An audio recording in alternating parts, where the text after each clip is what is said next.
Hey, everybody.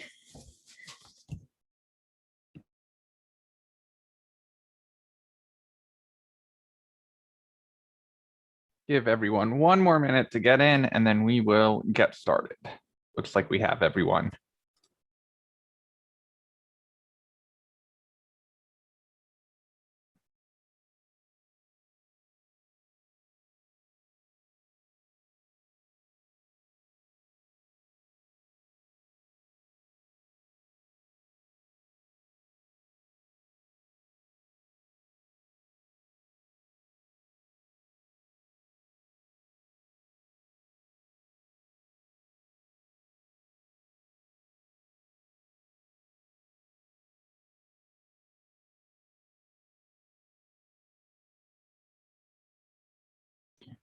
Who wants to kick us off with stand up? What did we do yesterday?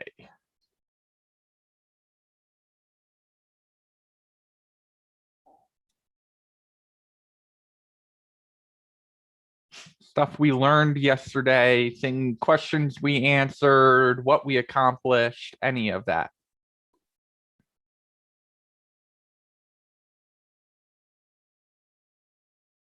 We get down on our to-do list to almost the end. That is true. What did we cross off the to-do list yesterday? Then I got to pull that up. Hold up. Let's see here. So basically, in the bottom part, the stuff that's all related to the HTML files and so forth, everything except pretty up with Bootstrap. Yep. So we got done and undone finished up. We talked about two methods of tracking done and undone. One was using a separate array and removing items from the to-do array and putting them in the done array.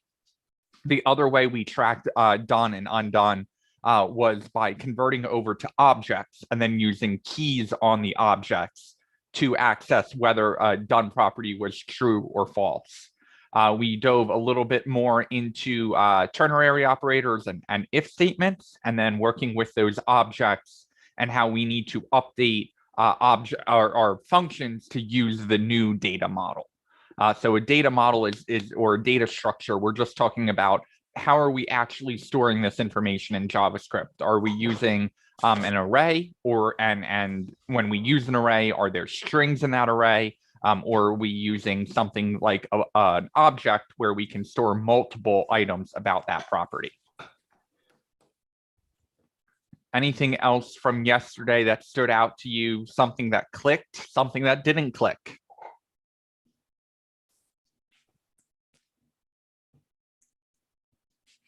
Man, you guys are burned out on a Thursday. Anything else from yesterday? Well, I started very little looking at a fresh copy of the to-do list. It's not marked up in anything. And then, putting a new folder for homework, I guess it's going to be, and linking my different parts. And then before watching the videos and going through the to-do list, I just tried to brainstorm in my mind, what are some of the kind of things we need to do? And it's not pretty, but it's like function space, add item. But I mean, trying to just get that logic.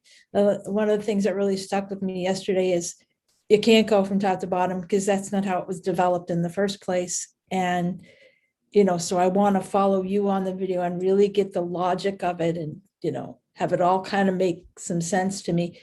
But I started picking away at that a little bit for a couple hours before class. So that's something I got from yesterday, if that counts. Awesome. Yeah. Thank you. Totally.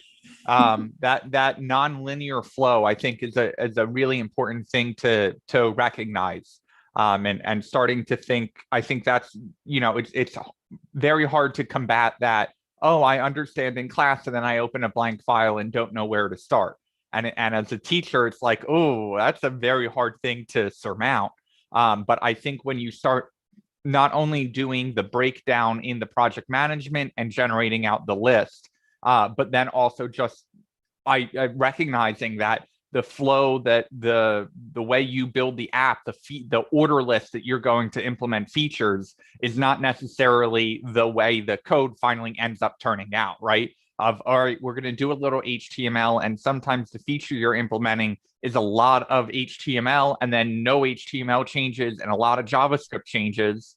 And sometimes you're jumping back and forth, and you're jumping and I've got to add this button. Now I've got to go make that button work. Now I've got to add another button. Now I got to make that button work. It's organic, it iterates. And as you, I mean, even a seasoned programmer like yourself, you might think, oh, I could do this a different way. Or, you know, so what you started with may, like we've done already, and it gets confusing, is it's like, well, why did we remove that function and what happened? But that's part of it. It just constantly is iterating, and it's like a piece of art. Absolutely. So we are actually going to take a quick break from the to-do list, and we're going to do a standalone exercise on data structures. So we are going to practice a little bit with schools and teachers and students and their grades. And we're going to practice a couple of ways of looping over them. We are going to practice just entering that data structure by hand. And then we're going to practice accessing different layers of this. So no real like objective coming out of this. It's not like we're going to have a finished app where we can be like, hey, look at this to-do list. But want to hit you guys up while your brains are fresh here. So what we are going to do is intermix some arrays and objects. And I want you guys to really grasp when you're using an object, when you're using the array, and how you access data at different levels. And then we'll practice a little bit with loops and accessing that data and all of that kind of stuff. So we are going to run this code just in Node. And the reasoning behind that is we're not going to build a user interface behind this, right? So we're not going to have HTML. We're not going to use our HTML to reach into our JavaScript or vice versa. We are just going to write out some data structures and then console log some things out and get the idea of how we access in that data. So let me dive into that. Before I do, any questions from yesterday, anything you saw in the news, anything that you could see potentially being a roadblock for you doing your to-do list project for homework tonight or over the weekend? just nice weather. I'm kidding. Okay, so let me share my screen.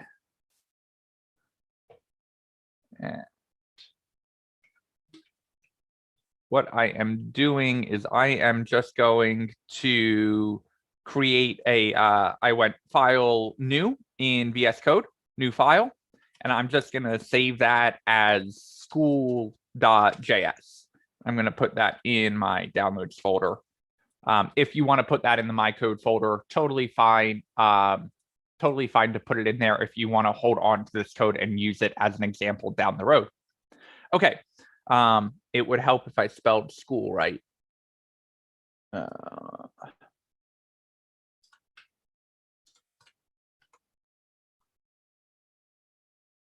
File open,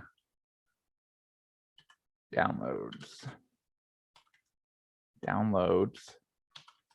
Cool. Okay. So let's start very beginning, very best place to start. We are going to just console log out hello world. And we are going to go back to using the integrated console. So I'm going to save the file. I'm going to right click. I'm going to say open in integrated terminal. And when that pops open, mine runs a little more slowly. I can just type in node school.js and hit enter, and I get hello world, right?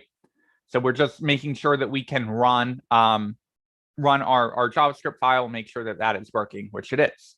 Okay, so I'm going to come in here and I'm going to start with a const, and that const is going to be called schools. Now I am going to have a list of schools, so I am going to use an array. An array. And arrays, we denote with what kind of bracket? Parentheses. Where, Square brackets. Now, what do we use with objects? the curly brackets. Exactly. So we're going to start with an array of strings. And so we are going to start with high, middle, and elementary. Right? Super basic. Now we can still console log out our schools and we get high, middle, elementary. Right? So all of that's fine. Sometimes when we use an array or an object, it won't show up pretty for us. It will sometimes show up as just array or object. And we're like, well, we need to get into that object. We need to be able to access each individual thing. So one thing we could do is we could do our for of loop where we do a const school of schools, and then we can just console log out our school. So I'm going to save, I'm going to hit up, I'm going to hit enter, and I get high, middle, elementary. All of that's great. Sometimes we want to join our array together, right? So we want, maybe we want a star to show up between all three of the schools because, whatever. So what we could also do is we could say console.log schools and then use a common array method or function called join. And if we don't put anything in that join, it prints them out with commas and no spaces in between them right here. If we wanted to say, oh, we would like a comma and a space, we can provide an additional parameter in there. So we put our quotes in and we said, join all of these list items together with a comma and a space. So I can save that, I can rerun it again, and I get my high, middle, elementary. And if we really want to just hammer this home, if we want to separate them with a star, we can just put that in there and we get our high, middle, elementary. Okay, schools are great, but schools have teachers in them. So I want to start storing more information about these schools. So I'm going to put these in objects. And all of a sudden, when I put them in objects, VS Code is yelling at me because objects don't just have values, which these three are, they have to have a key associated with that value.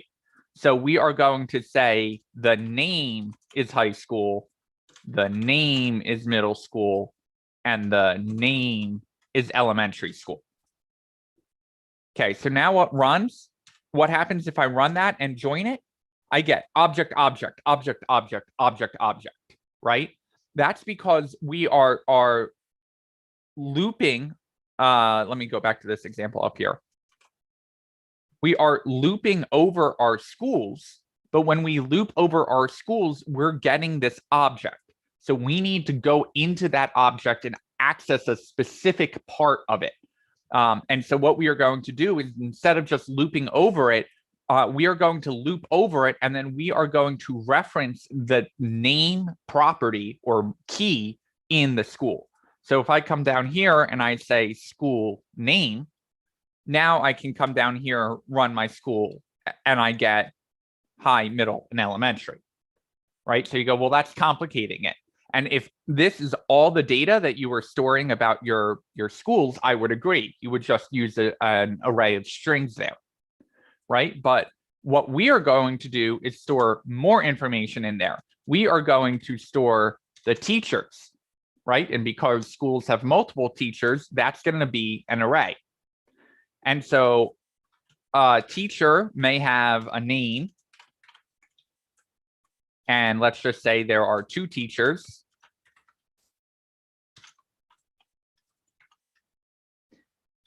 And so now, if we would like to access the teacher, we can dive into our school array. So we can do something like console.log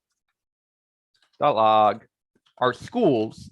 And now we want to target, let's say we want to get Mr. A to print out. Does anyone have an idea of what we would put in this console log to get that to come out?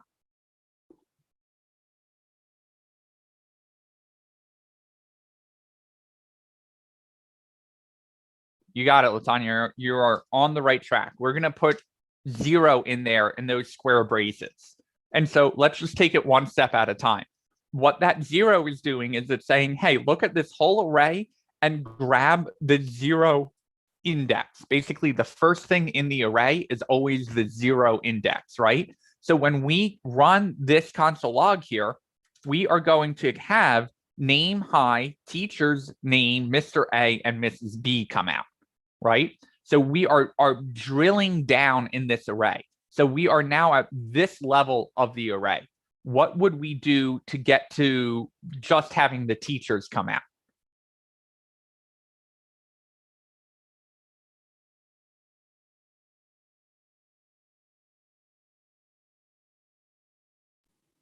Use teacher how we use name with the dot. Exactly.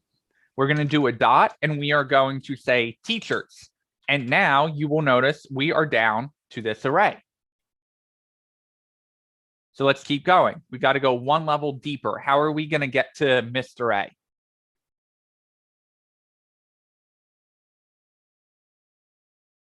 Mel, you said 1. We aren't actually going to use 1 there because 1 would put us at Mrs. B. And so what we want to do is we're in this array, right? We've made it teachers. So we're looking here. And so we need to just go into the first index of the array. So we are going to use teachers 0.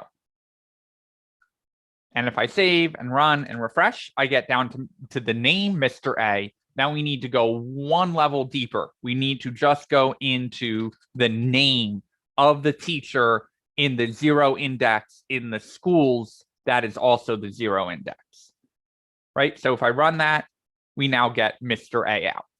Now, if I want Mrs. B, I can change teachers to 1 and rerun that, and I now get Mrs. B. Now, another way you could write this is console.log schools bracket 0, and you can use a string in the square brackets. So this will output the same exact thing. What is more common in coding world is to see something like this, where dot notation and the name of the key you're accessing. If you're accessing an object, you usually use the dot notation. If you are accessing something in an array, you usually use the square brackets. So it is much more common to see this in code than it is to see this line in code. However, both are completely acceptable in JavaScript. The only reason you would use something like this is if you needed to access a dynamic key based off of a variable. And so what I mean by that is, what if we have something up here that says, let teacher num equal 0? Well, down here, we have 1, right? So I can put in teacher num, and if I save that and run it, I get, if I save that and run it, I get Mr. A, right? And if I change my teacher num now to 1, I can get Mrs. B. And so what's happening here is teacher num is coming into those square brackets, but because it's not a quoted thing, it doesn't say teacher num in quotes. Now it is going to use the value of the teacher number.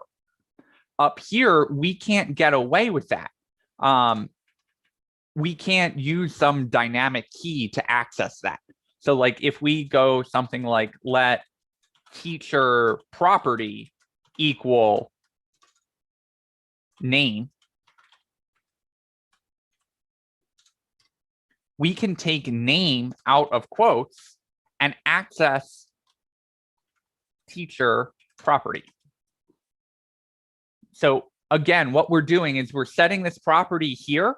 And now because it's not in quotes here, we're grabbing whatever the value of the variable is and dropping it in to there. So if I run this, I still get Mrs. B.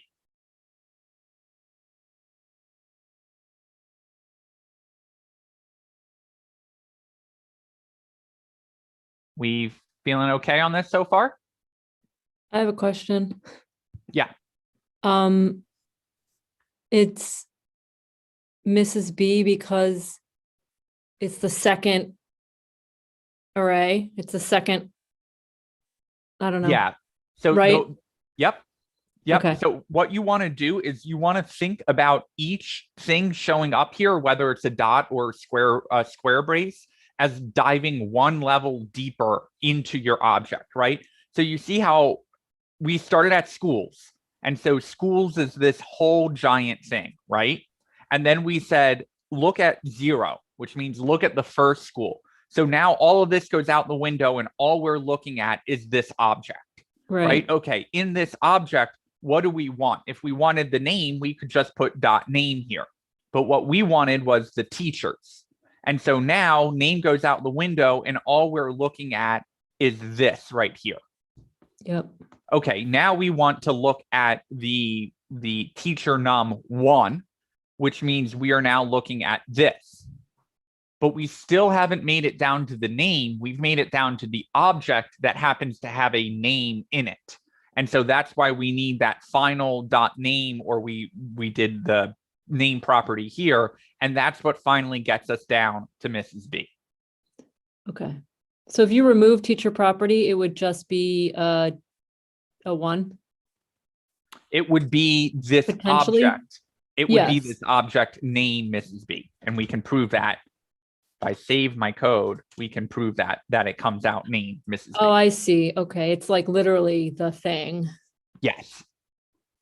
And Node is being friendly right there and showing us the object as a string. It's dumping it into the terminal. But if you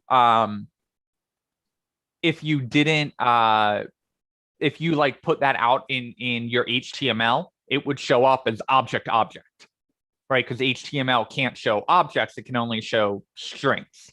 Mhm. And so that's why you would need to make it all the way down to that name level. So name only has to be a string if you are using these square braces. To answer you, Mel, if you don't put it in, if you don't put this in quotes, it is going to try and find the variable teachers and then put the value in for that, right? So right here, we have teacher num, and teacher num is equal to 1. So when this code executes, the computer is going teacher num. What is teacher num equal to? Oh, it's equal to 1. So I'm going to take that and I'm going to dump it right in there. And that is completely valid JavaScript, and that works fine. But when we're in here, if we remove this, and we can even run this, we get a reference error. Teachers is not defined, because it's like, teachers, what variable name is teachers? So it comes up here and it goes schools. Well, schools isn't a teacher. Teacher num, teacher property, I can't find teachers.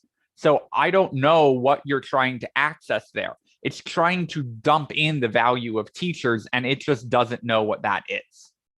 And so if we wanted to use it without a string, we would either use the dot notation here. So we would just say dot teachers, and then that would work fine. Or we could use the brackets and just put it in as a string, and that will also work. That makes sense? Okay. Basically, whenever we're using the square brackets, it is trying to figure out, oh, do you literally mean access the key named teachers, or are you using a variable up here? And if you're using the variable, then I will dump that in. Whenever you are using that dot notation like here, it is always assuming that you mean that you're passing in the key directly. So if you want to use a variable, you always have to use the brackets notation. Okay, so let's go one level further. We're going to have students, and students not only have a name, say 1, and actually to prove that we can have multiple variable types in our objects, we'll number the students. So we'll actually call this student num. And we'll say students have a grade. So student 1 has 100, and then student num 2 has a grade of 50. So we're going to save that. All right, so now we're diving all the way down here. Now, instead of looking at teachers and looking at the first teacher here, I would like to look at instead of looking at the first index, which would be the second teacher, I'm looking at this teacher right here. And let's say I would like their students, and I would like their students because students is an array, I have to access each individual student. So I'm going to get all the way down here, and I'm going to say I would like the second student, so index 1, and I would like to see their grade. So we are all the way down there, but if I run that, I get cannot read property 1 of undefined. So let's back it up. What happened? All right, schools. Schools I have here, that is working. Okay, get the 0 index. That is this in here. Okay, that's fine. Teachers. Okay, I'm accessing the teachers array. Okay, what teacher am I accessing? Teacher 0. Okay, so that is this object right here. Okay, now get the name. Okay, so I'm here. And now get the students. Well, I can't get students because I have the name. The name is just a string. So what I'm realizing is I went too deep on the teacher's object. Instead of getting the teacher's name, I wanted to get the teacher's students. So I'm going to come back here, remove .name, and try again. And now I get student's grade is 50. So you're looking 1, 2, 3, 4, 5, 6, 7 levels deep. And yet this is a data structure that you would commonly see at work, right? And so being able to traverse that and going, okay, am I at an array? And if I'm at an array, I need to pass an index in. And if I'm not an array, okay, I need to pass in something else. I need to pass in the object key in order to get that value out. So a common thing, if I just take this and I'm going to copy this into students here, and we'll say 4 and 5. And that student has a 0, and that student has a 25. So a common thing we would need to do is a school would come in and say, we would like the average of all of the students' grades, right? Well, it makes total sense to store it this way because sometimes we would want just the average of one teacher's students. Sometimes we would want the average of the whole school. Can anyone think about how we would go in and get that average?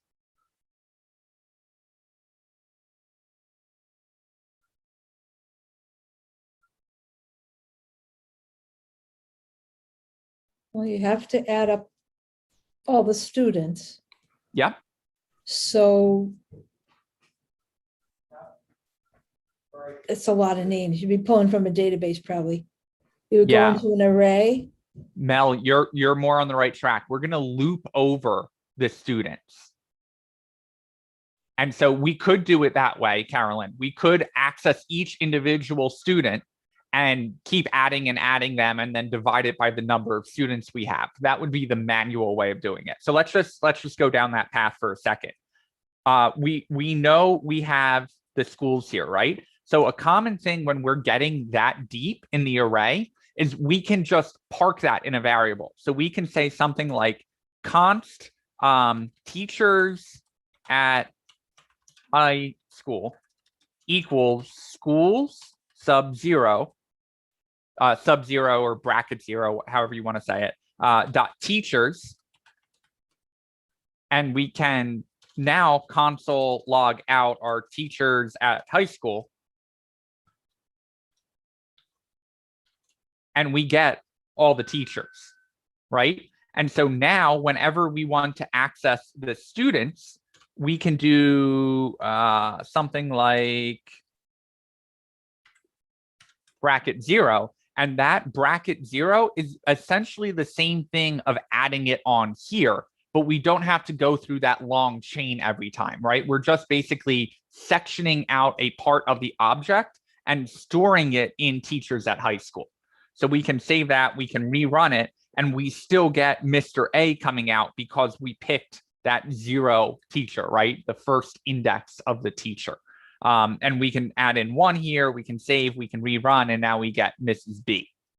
So if we wanted to, we could say something like const all students grades equals, and then we could dive into this by hand. We could say teachers at high school, grab the 0 index, grab that first teacher and grab their students, and they have a student at 0, and that student has a grade.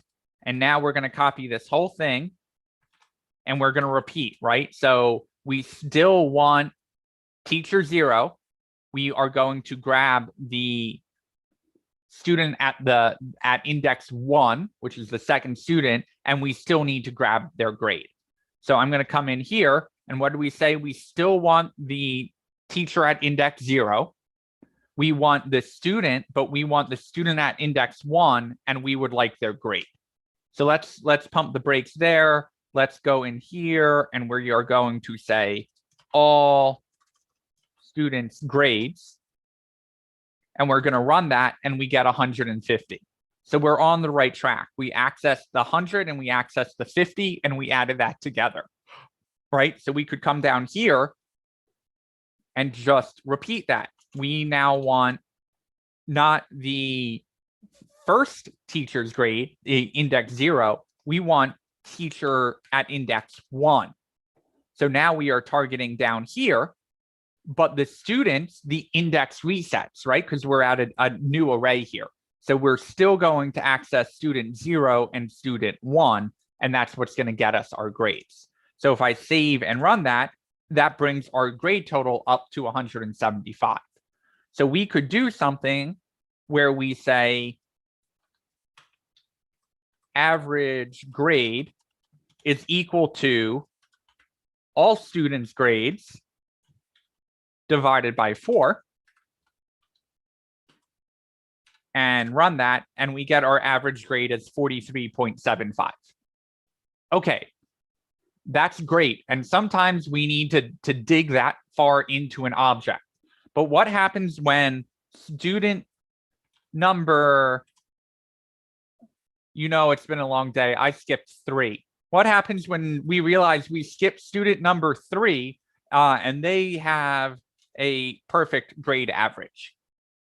Right? And so we come down here, we rerun it, we still get average grade of 43.75.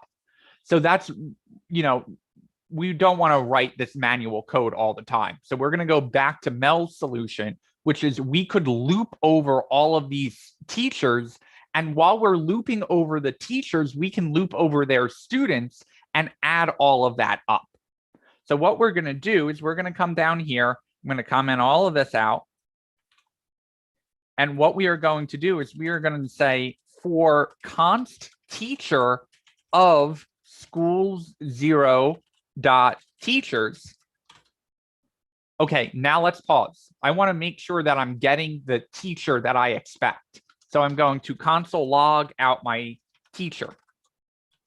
And if I run it, I get Mr. A and I get Mrs. B. Okay, that's what I want. Great. Now I would like to get all the students. Oh boy, we are now going an array inside of an array, right? We are going to loop now over the students, but we can't loop over the students unless we're looping over all of the teachers as well. And so we are going to go into what is called a nested for loop. So what we are going to say is for student of teacher dot student. So, okay, where's teacher coming from? That is coming from our first loop. Where is our first loop pulling from? The list of all the teachers at the particular school we are looking at. So if we come down here and we just console log out, we're going to call it count. And our count, we are going to initialize. We're going to set it up here. Count equals 0. Now, in our loop, we are going to just say count ++ and console log out our count. What is count going to be when I run this?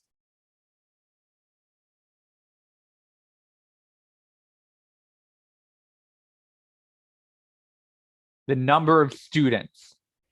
Teachers and students are not each individual student and each individual teacher is an object, and those objects are stored in an array. So teachers themselves, teachers is an array. How do we know teachers is an array? Because it's using that square bracket.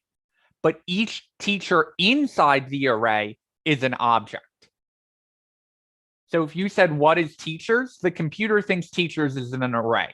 But when you look at each individual teacher in that array, that would be an object. And again, we know that because we're using curly braces here and we're using a square brace here. So we can't, if we delete this, you see VS Code throws a fit right away because it's like, whoa, what's going on here? You're giving me a bunch of objects. And so what we have to tell JavaScript is, hey, you're going to get a list of teachers and each individual teacher will be an object, but because there are multiple objects, we need to store them in an array. So yes, teachers and students are arrays, but each individual teacher is an object. And inside that teacher object, there is an array of students, and each individual student is an object. And those objects have individual keys and properties on them. In this case, the key is student number and the value is 1. And the key is grade and the value is 100. You will sometimes hear them called keys. You will also hear them called object properties. That means the same thing. This student num is an object property. This student num is also an object key, and then this is the value of that key. So the dot notation is basically you're going one level deeper every time, right? So what we're doing here is we're saying schools, and because it's an array, we have to use square braces. With an array, you always use square braces. So when we say schools 0, we are selecting this entire object in the array. Okay, now it's going, you're in an object. So what are we going to use? We're going to use dot notation. What would you like to access in this giant thing, in this giant object? And we're saying we want to access the teachers. So now we don't care about name. We are only looking at this array of teachers.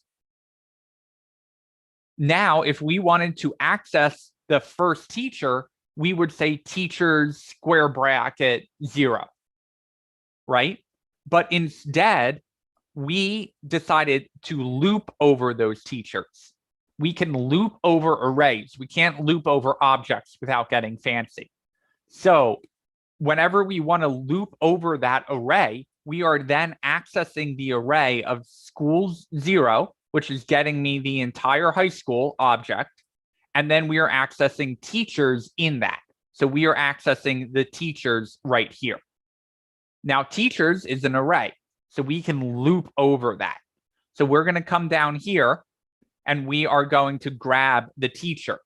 And so now this loop is going to run over each teacher. And each time this teacher loop runs, the value of teacher is going to become this object. And then the loop is going to run, and then it is going to become this object. And so the way we can prove that is if I console log this out and put our teacher back in, when I run that, we get Mr. A and Mrs. B.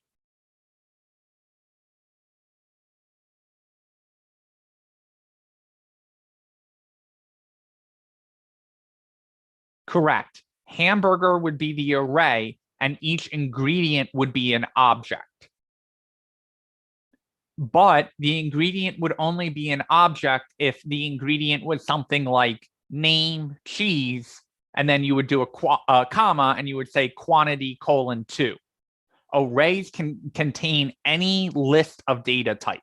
So an array can have a string, an array can have an object, or an array can have numbers, right? So all of these are valid arrays. We can say const num array is equal to 1, 2, 3. We can say const string array is equal to A, B, C. And we can say const object array is equal to, and then objects always have to have keys and values, right? So we could say name A, name B, name C. Name is the key in that object, yes. The key or the property.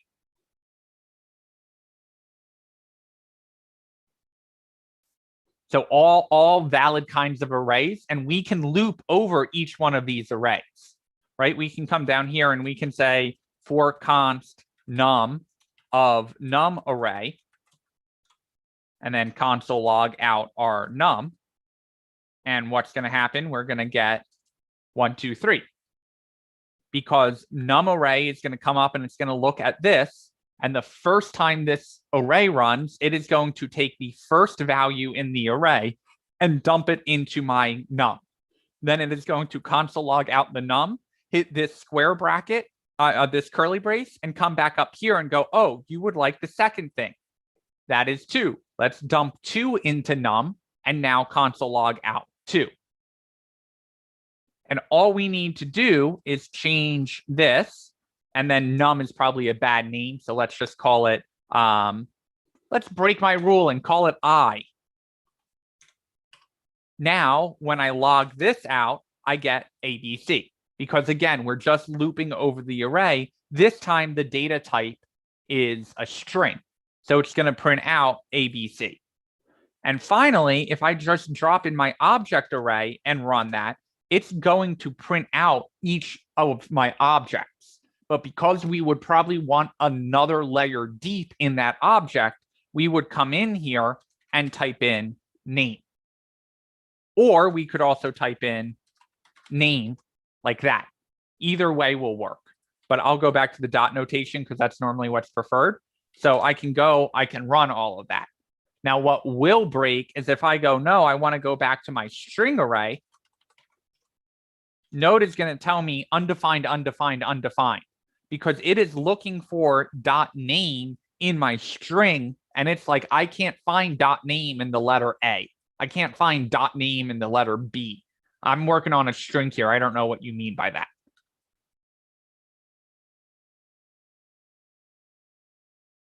How we feeling? Okay, so let's go back up to where we were averaging out the grades. So I'm going to come up here. I'm looping over schools.teachers, right? So I'm going into the array. I am grabbing the object called teachers, and teachers is itself an array. So that means that's why I can loop over it, because it's a list. So I'm going to come down here.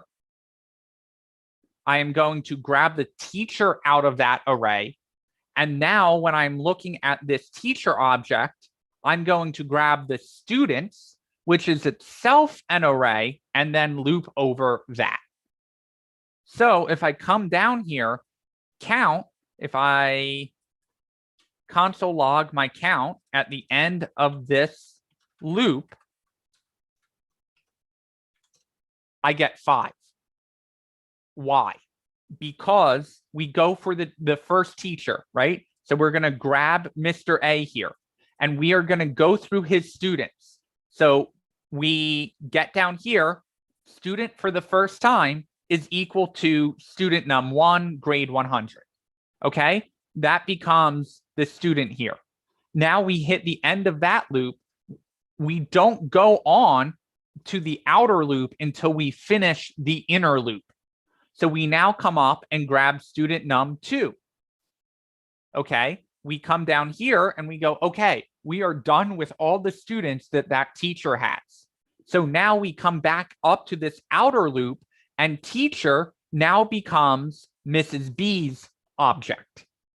And so we grab back to the students loop, we grab her students, and then we start going through each individual student. So now student num4 becomes the student here.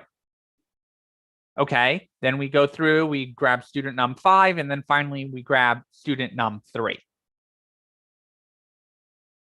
So every time we ran by one of the students, we incremented the count.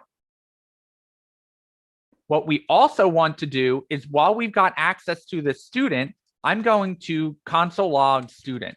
And what you're doing console logs here is your friend, because if you try to go too deep all at once, you'll miss the fact that the students are in an array and forget the index. Or it is very easy to think that you can access data super deep and then just miss one little dot or one little square brace and completely get blown out.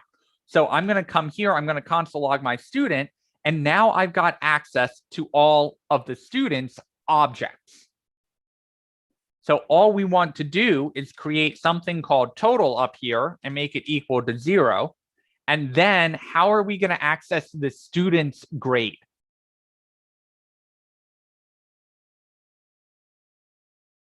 Dot grade, you got it, Mel. Because student is an object, and we know they are an object because they are in a curly brace. And so if I want to use the key grade, I can use the key to get the value in that object, which is 100. So I'm going to, just to make sure I've got that, I'm going to console log out their grade, and I get all of their grades right there. So that's great. I would like to add them all together. So I am going to say total plus equals student dot grade. So I'm going to save that. I'm going to come down here and I'm going to console log out the total and the count. And so I get 275 and I get the count of students as 5. And then I can do a separate console.log that says average. And I can just take my total and divide it by my count. So I run that and I get my average of 55. And I can get cheeky up here and take one of those students out by just commenting them out. And now I get 175 is my total, 4 is the total number of students, and my average automatically adjusted to 43.75.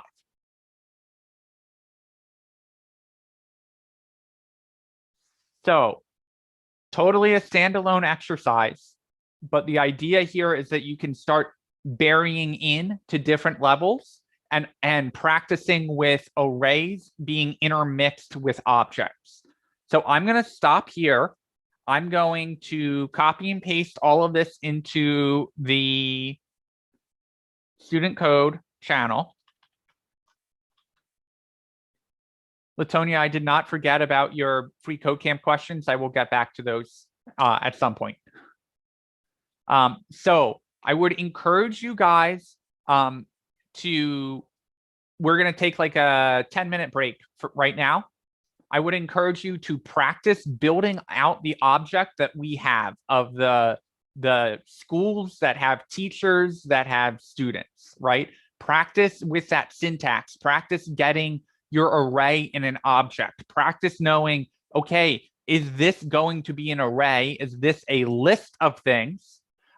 Or is this is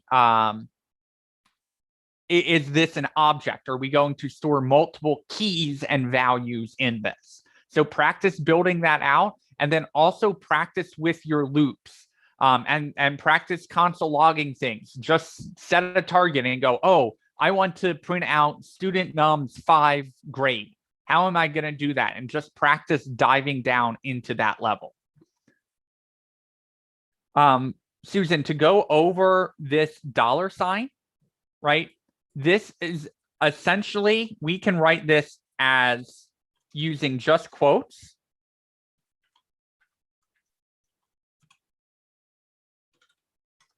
So these 2 lines will print out the exact same thing, right? So if I come down here and I run it, I get average 43.75. I forgot the space. Those 2 print out the exact same thing. So basically what the $ curly brace is saying is, hey, JavaScript, take a break of assuming everything in this is a string. I'm going to pass you something dynamic that I would like you to insert in there. And what I would like you to insert in there is the total variable and the count variable. Okay, now once you have them inserted, divide them out. Once you have done that, whatever the result is of that, replace anything that is in the $ curly brace with whatever the result of total count is. Do not use the to-do list app. Just create a new JavaScript file in your My Code folder, and then to execute it, just type in node space and then whatever the name of the file is. And the way you open your terminal is you right-click over here and say open an integrated terminal.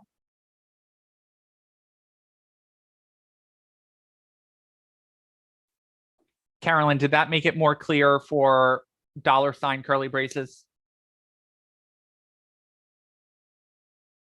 A bit.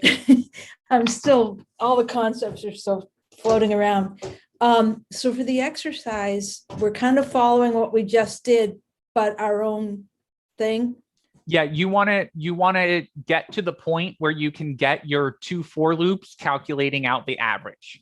So I would say focus on getting the object of schools, the array of schools loaded with all of the data underneath it. And then once you have that done, work on the 2 for loops. So we're doing what you just did. Yes. Should we paste it in for now and figure out the logic, or Nope. This is a case that you can actually start at the top and work your way down because it's such a simple file. Okay. So get your practice of your data entry done, right? Get your practice of getting the square brackets versus the curly braces, right? Like right. Go through, get everything from line 1 all the way down to line 24. Try and type all of that in by hand and understand why it's a square bracket or why it's a curly brace. Yeah. Once you get that done, then you can start working on your loop. Yeah. So we were referring to the code in Slack. We are referring to the code in Slack, yes. But we're typing. Correct. And right now we are pretty much typing top to bottom and ignoring all the things that are commented out for now. Correct. And I will clean that code up to make sure. Oh, it is, yeah. It's helpful when I look at the video and because I was trying to type along with you and then I was like, forget it, it's not happening. You know, it helps to see because again, it's that iteration. So it's like, okay, what would happen if we did this instead? Let's comment that out. And, you know, it is all part of it. So it does help me. But okay, so I think I know what to do. Maybe. Yeah, I just cleaned up the code a little bit. I'll do one more edit on that. So it is more, the commented out stuff is out of the way. Oh, okay. Okay, well, thank you. So I'm just gonna basically have side-by-side windows here. Yep. Works for me. And I had already, like I said, I was kind of coding along with you, so I guess I could start with that file, Yes. sort of. Okay, it's a lot of concepts, all right, thank you. And we get 6 weeks to do this? 5 minutes and counting. Oh, shit. Sorry, we're live. Oh, ain't gonna happen.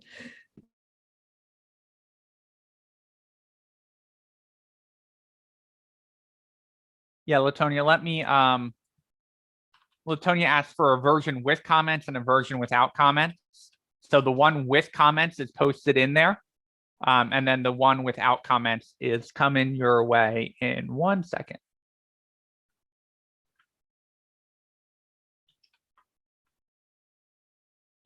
Okay. So two same things with code, one with comments, one on the second one without.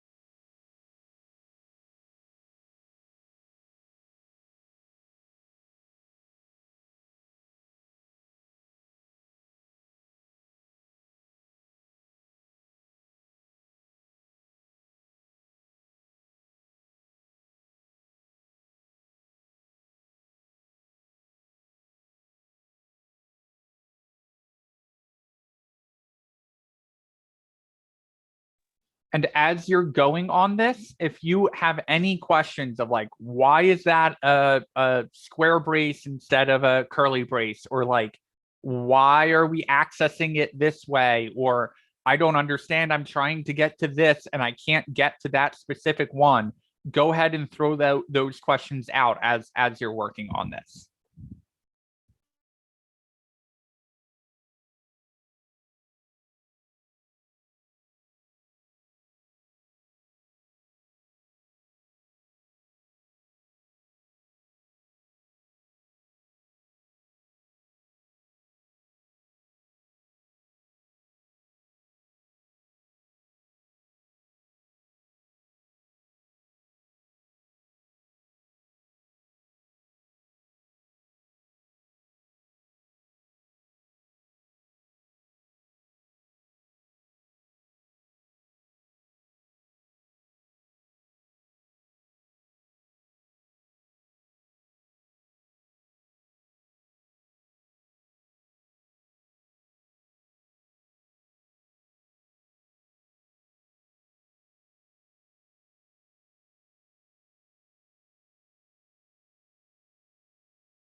So I just launched a poll. If you are working through this and making progress, go ahead and keep working on it. Don't answer the poll yet. If you just want a little more time and you think you can get over that finish line and get that average loop running, and you do get it working, vote for that. Otherwise, you can also vote for, you know what, I'll attempt this tonight with pausing the class, and you can vote for keep on pushing on there. But if you're still working and just want another couple minutes, don't vote for anything, and then vote when you're either got it working or you want to move on to the next thing. Does that make sense? Okay.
Give everyone like 4 more minutes. We'll keep going at 6:45.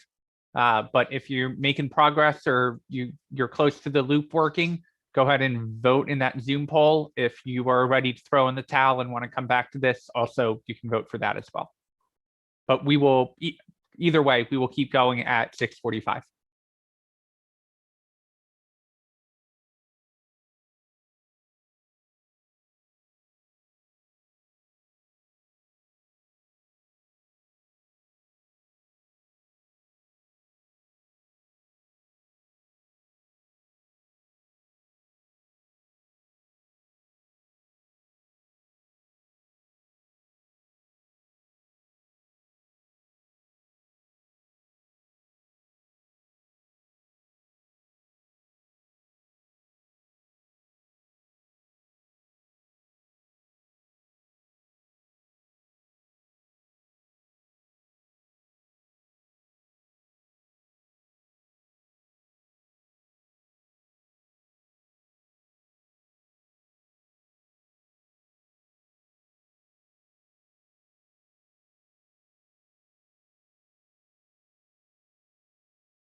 As promised, we will keep going here. I'm going to share one more thing with you guys.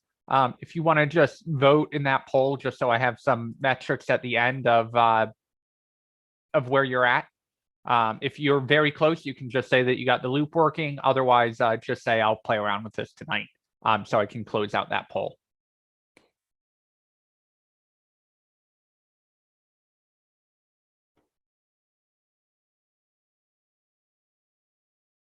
Okay, I'm gonna close that out. Thank you guys. I'll do that later. Okay.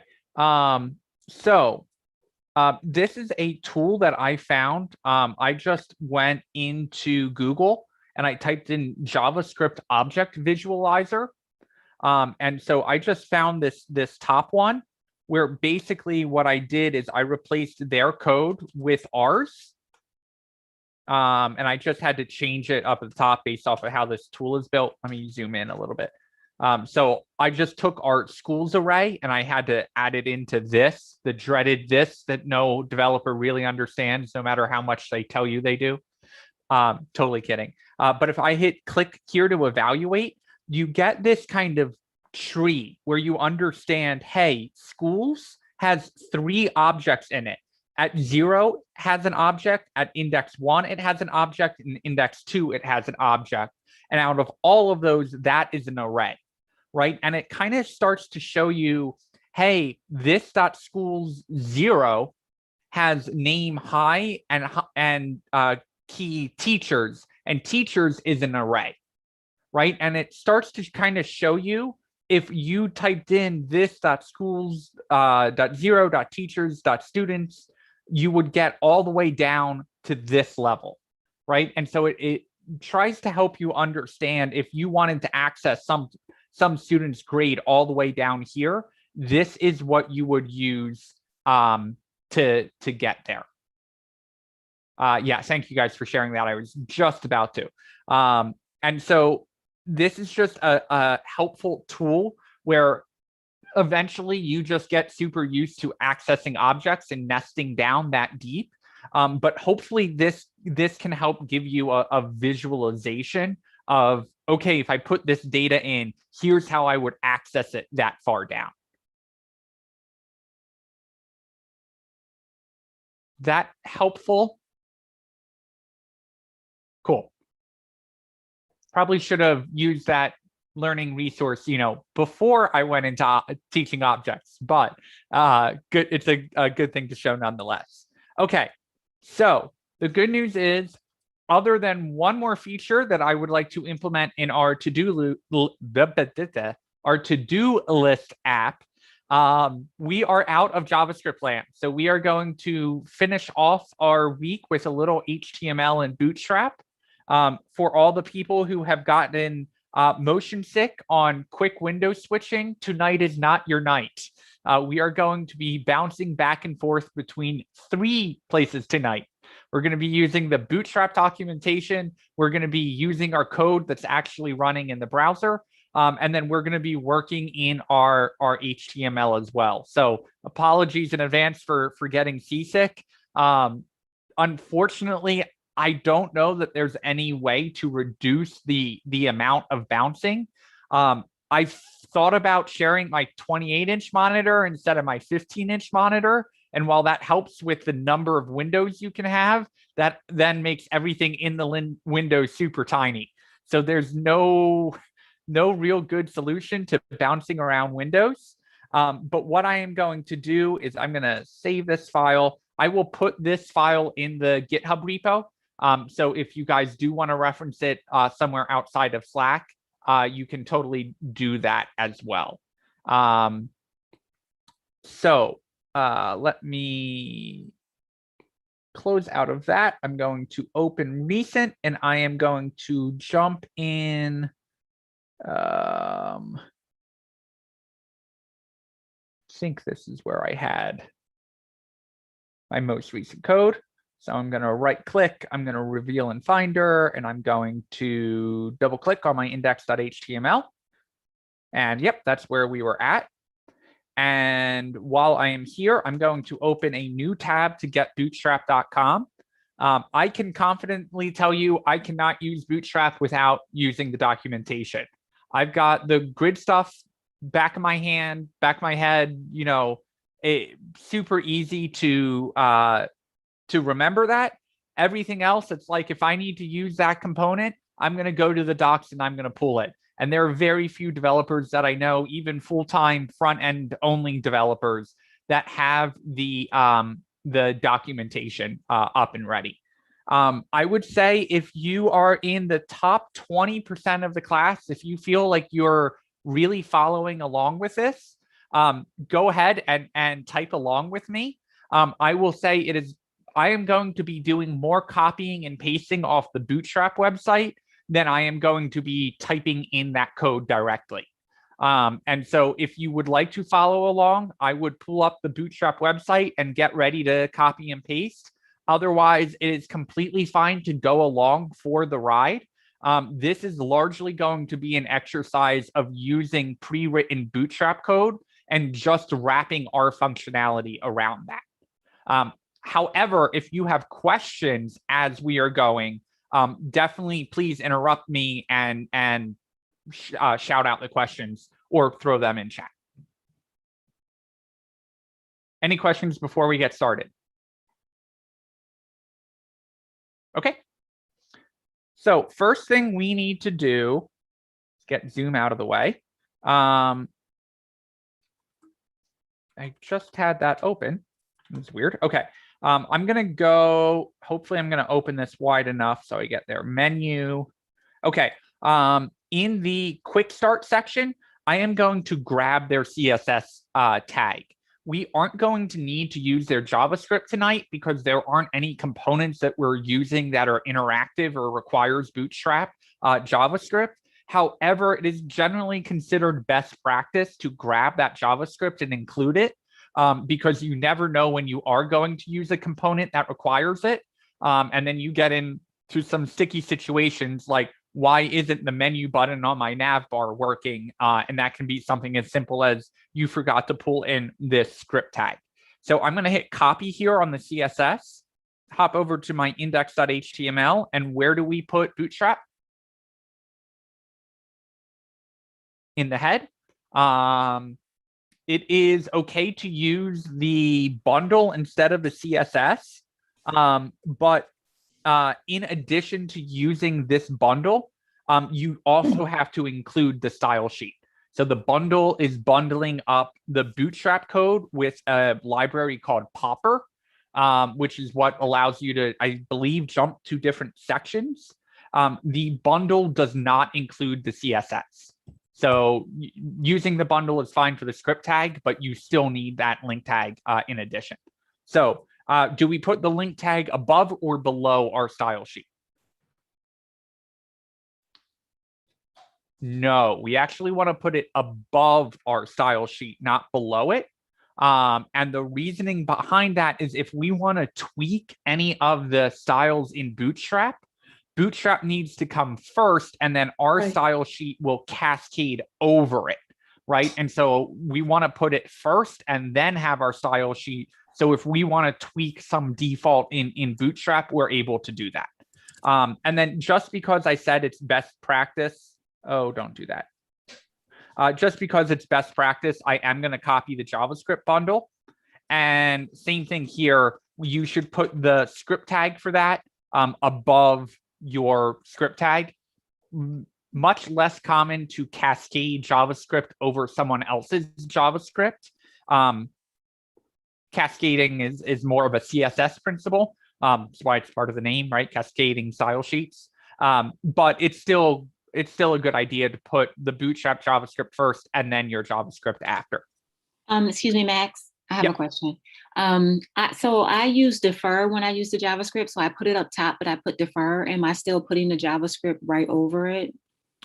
Either way is probably fine. Okay. I'm not an expert in using defer. What defer does is it basically says load this code asynchronously. Asynchronously is a concept that we will probably get to on Wednesday next week.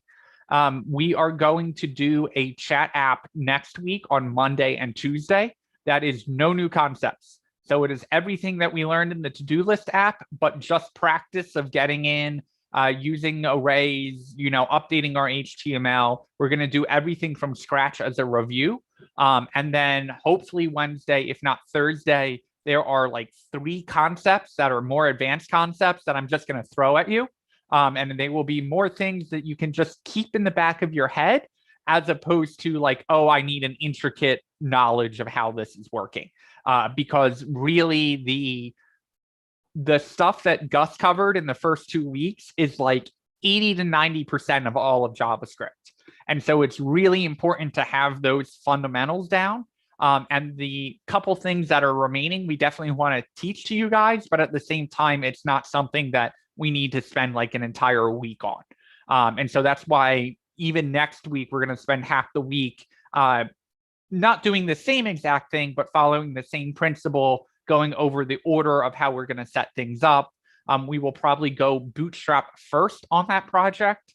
If I am feeling ambitious, I may even have a wireframe or even a mock-up that we can base it off of. And so we will go into that next week and then cover those more advanced concepts. But anyway, the reason I'm saying that all is because you can use defer in your script tag. That is basically telling the browser, you can load this after my page is ready. You don't need to load this immediately. For the stuff that we're working on, it's not a huge issue. If you were launching a production website like NewYorkTimes.com, you would obviously want to optimize it because every millisecond counts based off of how many thousands or millions of people are loading your site a day. In our situation, it's not a huge deal whether we defer it or not. If you do defer it, you can kind of put it wherever you want. But I'm just going to throw it down in the bottom because I'm old school and that's where I've always put my JavaScript. Carolyn asked about normalized CSS. Yeah, so we don't need normalized because Bootstrap has a lot of those functionality built into it. Bootstrap kind of has their own defaults, so we don't need to normalize on top of their defaults. They have kind of normalized everything already. If you were not going to use Bootstrap and you were starting on your own website and you were going to build everything from scratch, normalize.css is a great option. And I'm not discouraging the use of it, but I have not needed it for Bootstrap itself. Other questions? All right, I want to get the nav bar working and then we will take a quick break. So we're going to save this. And the first thing that I like to do is go back to my code and refresh it. And all of a sudden, normally Bootstrap makes things prettier. This borderline made it a little uglier, but that's all right. We're out of Times New Roman. The buttons have a little more depth to them. The header text looks a little better. Like we're already actually making progress. But what I like to do is head over to my console, because if there is an error loading either a style sheet or JavaScript, it will show up in the console. It will not show up in your page at all. So you can be going hard on Bootstrap and you can't figure out why this one thing isn't working. And all this time there's been an error logging, hiding out in your console that you didn't even see, that would have made it 10 times easier to figure out what the error was in the first place. So as soon as I add in any link sheet or any script, and just to prove this, I'm going to intentionally break the link. And if I come over here and refresh, it's going to make a liar out of me. Probably because that is actually a valid link. Going to refresh. And we get this thing down here, error 404. 404 means not found. And it's saying, you know, looking for Bootstrap and cannot find Bootstrap. So that's just an example of, let me blow, not that up, blow that up. So you can see that error down there. And that's why I just like to open the console whenever I add in a new script tag or link tag. Okay. So first things first, everything in Bootstrap should really be in a container, right? So if I drag this out, that stays all the way over on the left. I would like that to be a little bit more fluid. So does anyone know what we are going to use to kind of wrap our entire inner body? Container fluid, you got it. If we did not know that, we would come over to probably layout and go to containers, right? And they're going to give me information on container fluid and container. And I actually misspoke.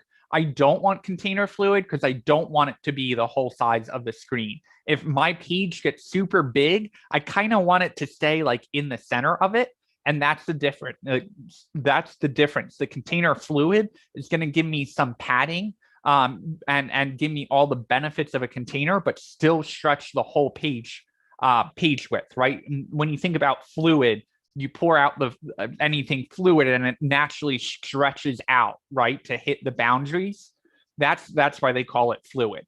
But I don't want it to be fluid. I want it to say, hey, if you're on a huge monitor, we don't want it to go all the way out.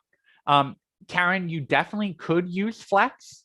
And Flex would let me align things kind of left and right, but I'm gonna in this particular thing, I'm gonna lean into using all Bootstrap components. So we're gonna use a little bit of the grid. We're gonna use the nav bar that's built into Bootstrap, and then kind of as I go, you're gonna see component by component or HTML element by HTML element how we can layer in Bootstrap.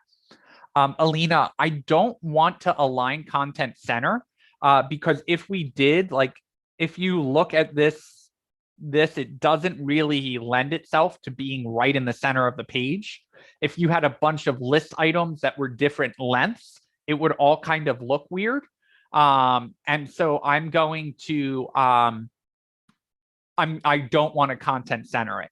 And so, yes, Carolyn, I will need margin, but because we are using the Bootstrap container, I'm going to come in here and in my body, I am going to add a div class equals container.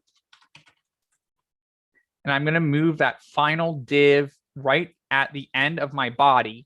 And then we want to make sure our indentation is correct. So I'm going to come back over. Why do I keep opening my email by accident? Okay, I'm going to refresh. And you notice how that jumped over a little bit? That may look a little weird, but sometimes I will jump into my dev tools and add a background. So I clicked on this little like instant select item and I wanted to grab my container. And so you see if I hover over that, that's already giving me an idea of how big my container is. But I can click on that and add a background in my element style down here of like blue. And I can then see, okay, that's where my container boundaries actually are. You could also add a border if a border helped you there. And then sometimes it's worth playing with your zoom. So I know what pages normally look like on my 15-inch monitor. And that looks right to me, right? I want a little breathing room on the side, but if you wanted to, you could, zoom all the way out to emulate that really small monitor or the really big monitor. And then the other tool that you can definitely use is use your mobile device and see, oh yeah, on the mobile device, that looks right to me, right? There isn't a ton of space on either side, but it's not all the way at the top or all the way at the left. So that container is helping us on so many different screen sizes, which is normally why we wouldn't go into something like Flex or adding the spacing ourselves, because we want to lean into Bootstrap, who has figured out all of those screen sizes for us and really made it easier for that. Okay, so because this was in element style, I can just refresh the page and that blue styling will go away. So first thing we want to do, it's been a long time since I've been on a web page that didn't have a nav bar at the top of it.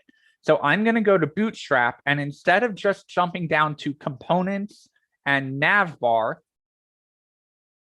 I am going to scroll down until I see something that is closest to what I want to work. So this search functionality is actually something that I want to play around with. And that's the last piece of JavaScript that I'm going to sneak in on a Thursday at the end of the week. So I'm going to scroll down and I'm just going to see what the other options are. And there's this text one here, and that's fine. And they're showing how I use an image, and they're showing this without a search. And, they have lots of options. I don't really need a drop down. They have the forms example, but then that doesn't have the text, right? So, oh, this is perfect. I didn't actually think we were going to get this lucky. Here's the nav bar and here's the search. That is exactly what I wanted. I thought we were going to have to use the example at the top and delete things out. General rule of thumb, at least in my opinion, it's easier to get more of Bootstrap and delete out what you don't want than it is to start with less Bootstrap and add in what you do want. Nav bars are really tricky. They are probably the most complicated thing to get right because they are so different on different screen sizes. And it's always funny because it's the first thing that you do on your page, right? Whenever you start a page, you get the nav bar working. So I kind of warn people that yes, while the nav bar is always tricky to get right, Bootstrap after the nav bar tends to get a little easier. But I think we are going to get lucky tonight because this is exactly the nav bar that I want. So I'm going to copy this whole thing and I'm going to paste it. And instead of my H1, I'm going to put my H1 into my A-class navbar brand. Now, if you want to, you can go through each one of these and kind of figure out what those classes are doing. And the Bootstrap documentation will let you look up any one of these and get more information. Karen, you mentioned Flex there. Bootstrap is using Flex under the hood. Bootstrap 4 was the first one that used Bootstrap. I'm sorry, that used Flex. Bootstrap 5 is really into using Flex and something called CSS Grid under the hood, which is a cousin of Flexbox. CSS Flexbox, CSS Grid, same thing. It is important to note that the Bootstrap Grid and CSS Grid are two separate grids. Same idea, same concept, same result, but talking about CSS Grid and Bootstrap Grid, two completely different things. The Bootstrap Grid is actually built on top of CSS Grid, which uses the same principles as Flex. So I know that's complicated. I know it's getting that under the hood a little bit, but important to denote that CSS Grid and Bootstrap Grid are separate things. Okay, so I'm going to come over here. I'm going to refresh. And I'm going to shoot myself for not remembering to save my code. And then I'm going to refresh. And all of a sudden, I have my navbar. And that looks pretty good.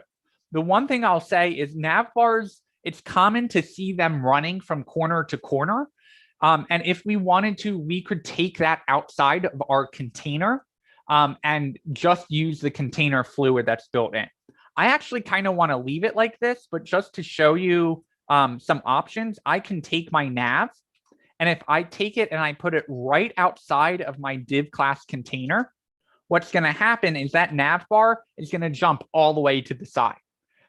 I go back and forth. It's like, you know what? It kind of looks nice to have it all the way on the side, but at the same time, you know, it's nice to keep all of your content constrained. So I'll leave that up to you. Whatever personal styling you like on that, that is fine. The one thing I will say is we are making Dana proud here because we are using semantic tags, right? So we've got our nav tag here. And so that is going to help accessibility screen readers to actually understand what each individual thing is in our nav. It is also going to help Google understand that this is how we jump around the site. And so we're going to prioritize this HTML over someone who said div class equals nav. And you know what? While we're down here, instead of doing a div class container, let's make this our main, right? Because this is where our main content is. And so those little semantic tags helping both accessibility and screen readers and also helping Google as well. Okay, so I'm going to come back here. I'm going to refresh. Everything's staying the same. That looks great. Okay. We are going to get search working, and then we are going to take a break. Sound good to everyone? Cool. All right, so I come up to my search. I type in ABC. I click on search. Oh, boy. Now this again, ABC search. Oh. All right, what's the first step?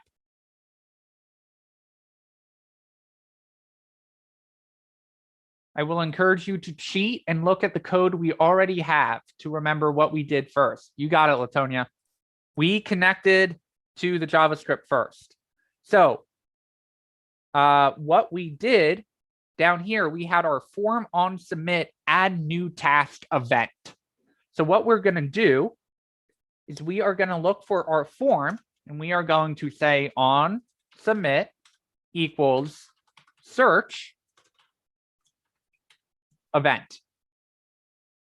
Okay. And I save and I come over and I refresh and I type in ABC and nothing. Type in ABC, nothing. But something was flashing up here, right? So I'm going to show this again. If we go up to the gear and go up to preserve log, that's going to make it so when we refresh the page or navigate to a different page, it's going to keep my log in there for me.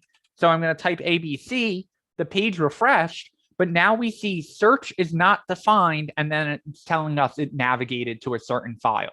Okay, so I'm going to come out of there and I'm going to say search is not defined. Well, where should we define it? Create a function. You got it. So I'm going to go down to the bottom and I'm going to say function search. And search is going to take the parameter event. And then what do we have to tell the event to do?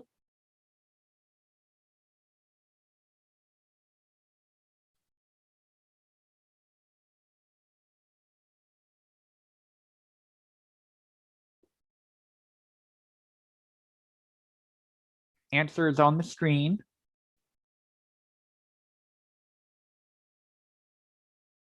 Before we get the element, we've got to tell the event to do something kind of weird. Have to prevent it from refreshing. You got it. And so what we have to do is we have to tell the event to prevent the default action. And so again, the reason why this is happening is normally when you submit a form, you end up going to another page, right? When you submit a contact form, you fill out your name and your phone number and whatever message you send, and you hit submit, and you go to a page that says, thanks, we got your form. We'll be in touch soon or whatever. So what we have to tell JavaScript, and really we're telling the browser through JavaScript, is prevent that default action of submitting the form. We're actually going to take care of the search in our JavaScript. So don't do that default thing where you refresh the page or you go to another page. Just prevent that default action, that default event from happening. So we come back, we want to make sure that's working. We refresh, we type in ABC, we hit search, and we aren't going to another page. So that's good. We're making progress. Okay, now someone already threw out the next step. We have to access our form field. So this is where I would fully encourage you to lean into your copy and paste. We already get element by ID somewhere else. So if you're still struggling with syntax, definitely fine to type this in. If you feel like you know this code inside and out, it is completely fine to say search field and then type in search field here. And because we're adding it to our JavaScript, we also have to add it to our HTML, right? Because we are looking for our input. So we have to put an ID on our input called search field. And that is so our HTML and our JavaScript can link up. So our HTML is sending this search event to our JavaScript. And then in our JavaScript, we're saying, hey, prevent the default, but then go to the HTML document and get the element that has the ID search field. So we went full circle. HTML sent something to our JavaScript went back to our HTML document and pulled out the search field. So to prove this is working, we want to console log out our search field dot value. Okay, so we come over here, we refresh, we type in ABC, we hit search, and we get ABC console logging out. All right, we're close. So we've got our value and we've got our to-do list items. Where are to-do list items? What kind of data structure are they in?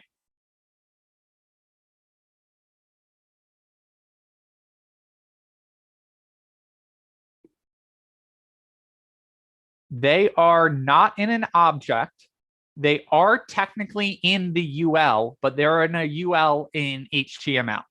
And so the easier way of accessing them is in, oh, I take it back. They are in an object. I totally take that back. They are in an object. They are in an object that is in an array. So we need to filter through that array by looking at the objects and figuring out if the name we are searching for is in the object and that object is represented in the array.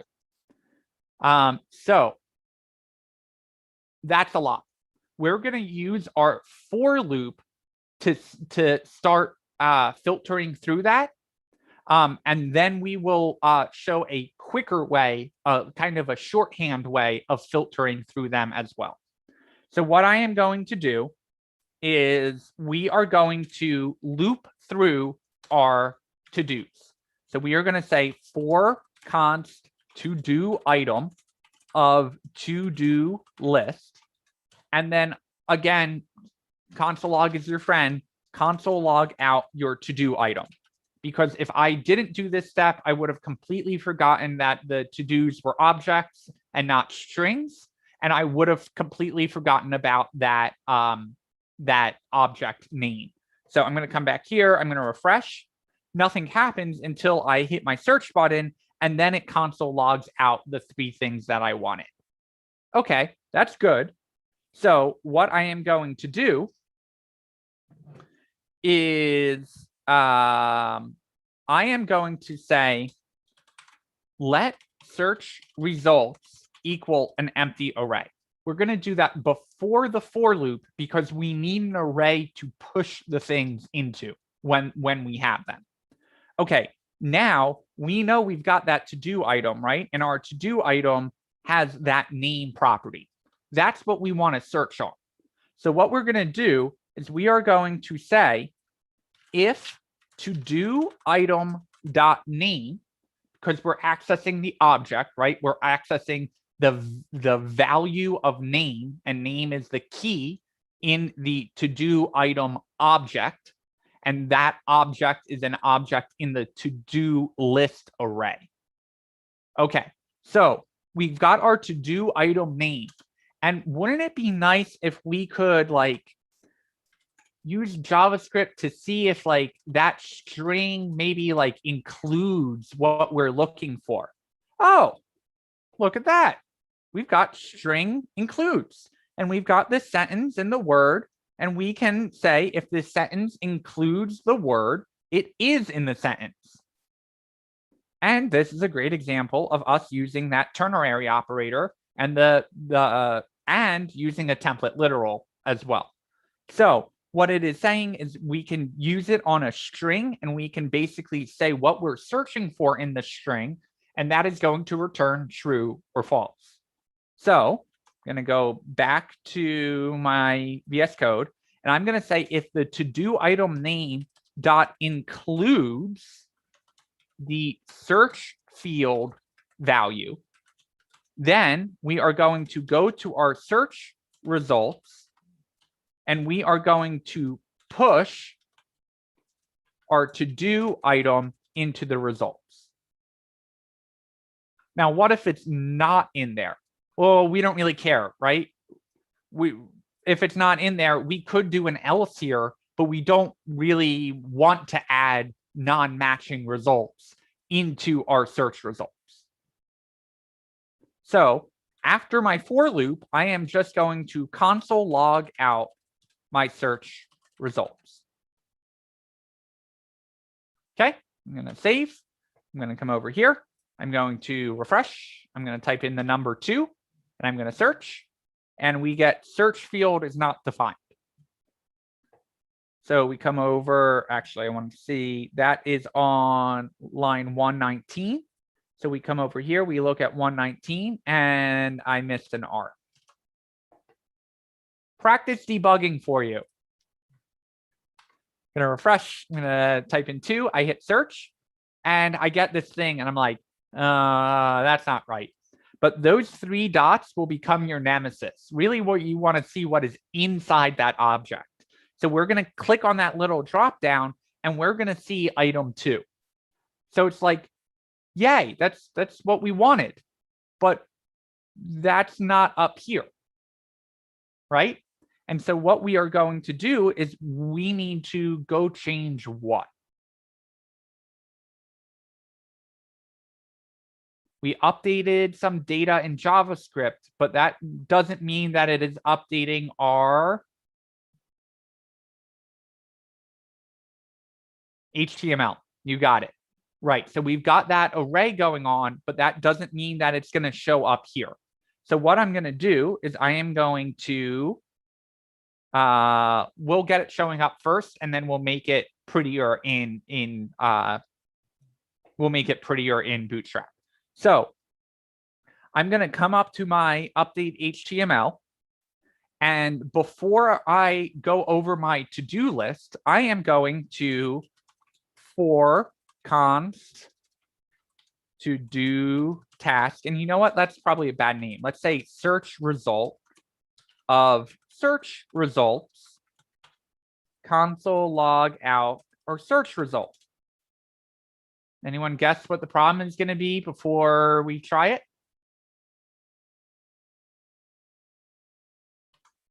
Pop over here. Let's refresh.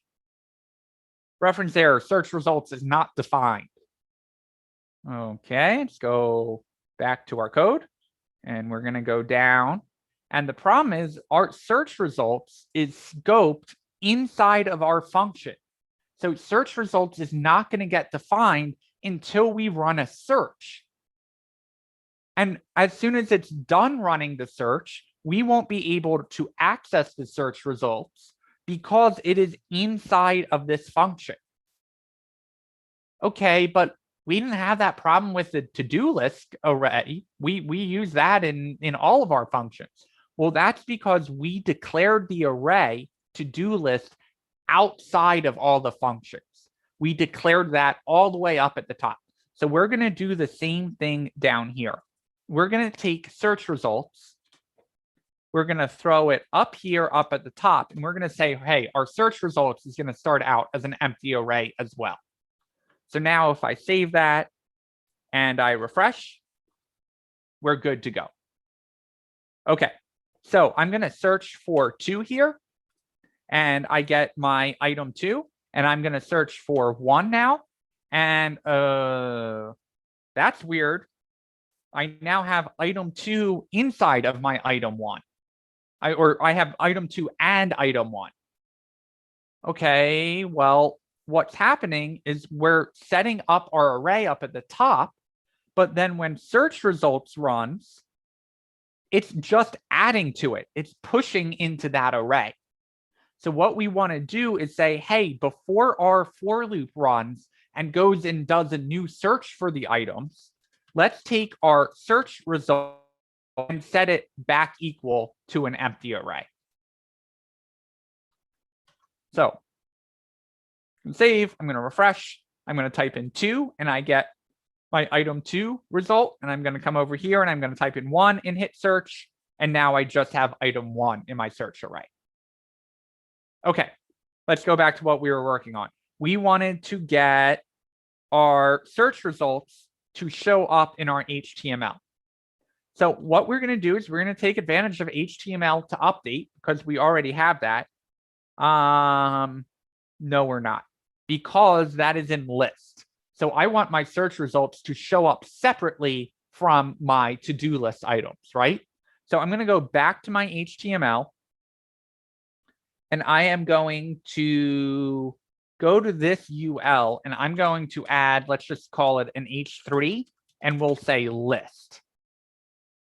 Then we are going to add a div here, and we are going to say class name equals search results. And in that, we will make an H3 that says search results. And then in there, we are going to do a UL with an ID of search results list and save that. And we'll do a default in our UL that's just an LI that says no search results yet. So I come back to Chrome, I refresh, I get search results, I get no search results yet. That is just giving us a place that we can shove the results. So I come over here, I go to my zoom bar that's in the way. Okay, I go back to my script. And in addition to the list that we are getting, we are going to get, actually going to reorder this a little bit. Okay. In addition to getting the list where we store everything, we are also going to get the search result list. Make sure there is an S. search results list. Yes. Okay. So we went back to our HTML. We grabbed our ID. And we are now storing that in a const that says search results list. Okay, so now we are going to also create our HTML to update, but we will call that HTML search list to update, just so they are two separate names. Now in here, we are going to say search result list to update. And we are going to borrow most of this code down here, except now we don't need all those buttons, right? We don't need to say mark it off as done or edit or any of that stuff. We'll keep the search result list simple enough to just what we want. So we'll say li, and then we'll keep it simple and say to do, nope, we will say search result dot name. And then we will close out our li tag.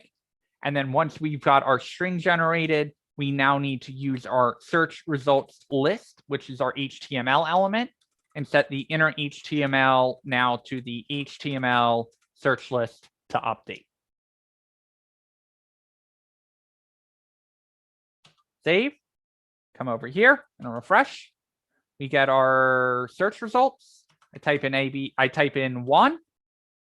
No go. I type in 2. No go. All right. Well, we've got our item 2 showing up, but we don't have any errors. So something's off. We're going to come back over here and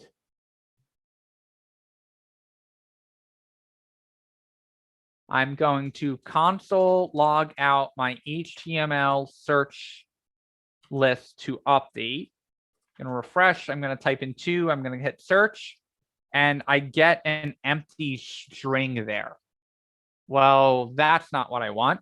So let's come in here and console log out our search result. And I come in here, I type in 2, I hit search. Any guesses of what's going on? So sometimes we need to pay attention to the order that things are coming out in the console. So if I just refresh this page, line 61 is getting hit. So let's go to our line 61. And even when I first load this page, it is printing out my HTML search list to update. Okay, well, let's go up to the top. That's because we call update HTML right off the bat. Right? And the reason we do that is because we want this data to show up. Okay, so that's fine. But now let's pay attention to what happens when I do my search. It is printing out line 132. Okay, so let's go to line 132. That's where my search result is, right? That's where we're console logging out what we did in the filter in the for and seeing if it includes it.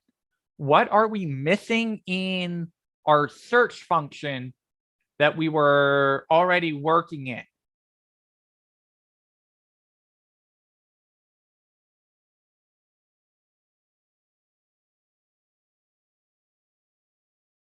So what do we have to do whenever we update our JavaScript object? We also have to update the HTML. So even though we were working in this update HTML, whenever we update the HTML with the done button pressed or the delete button or add new task, we always call update HTML. So down here in our search, we were doing all this cool stuff and we were getting the array done, but we never told it, hey, update the HTML.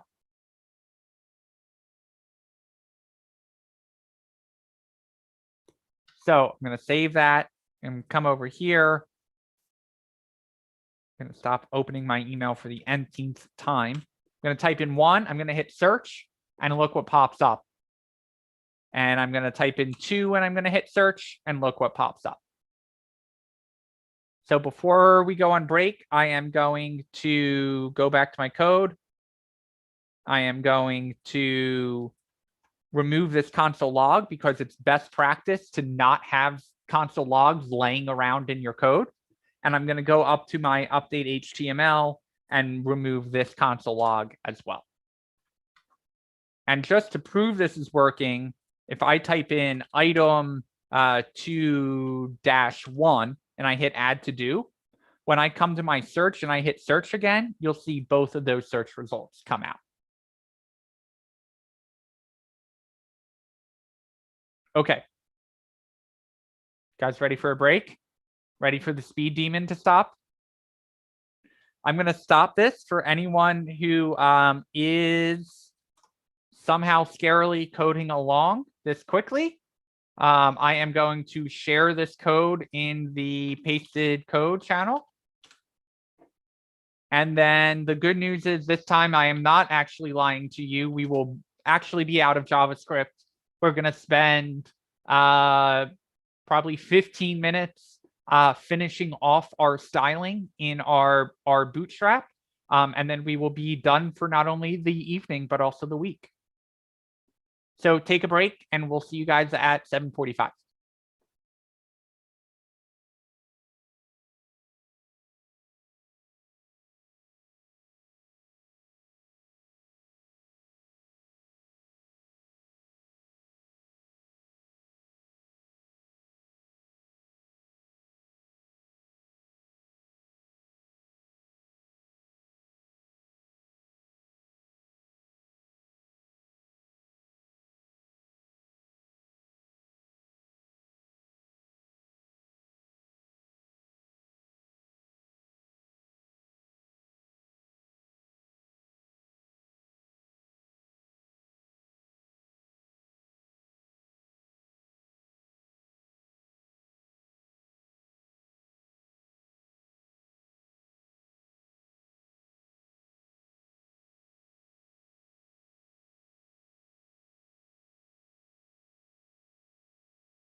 Max, that one in Slack is the one we just did, right? The most recent one in Slack is what we're working on. Yeah. I coded with you until 7:26. I checked the clock. You lost me when we switched to HTML again, and I hit delete by mistake. And I was so close. I was so proud. And then you were like, well, you coded with me. Well, I did, like a psycho. And I accidentally deleted part of my search in my JavaScript. So that is that is how I learn. Is like, if it's not psycho speed, it's too slow for me. And I've, like, from the beginning of me learning programming, I have been like that. So it is, kudos to you for following along. And I don't expect the class to be able to do it. But if that's how it sinks in, I'm not going to stop you. That's where I was. And then I literally checked the clock because I watched it. I watched it delete with my right hand. And I said a lot of not nice words. And I just wanted to make sure before I went to go figure out what I deleted. So thank you. There are a lot of you're a real developer now moments. And when you are cursing at your computer nonstop, that is you are a real developer now.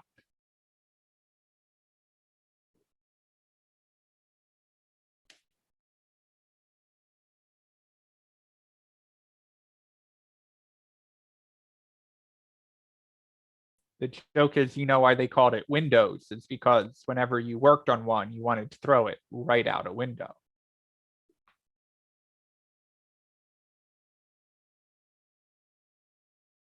So Max, what do you think of your new nickname?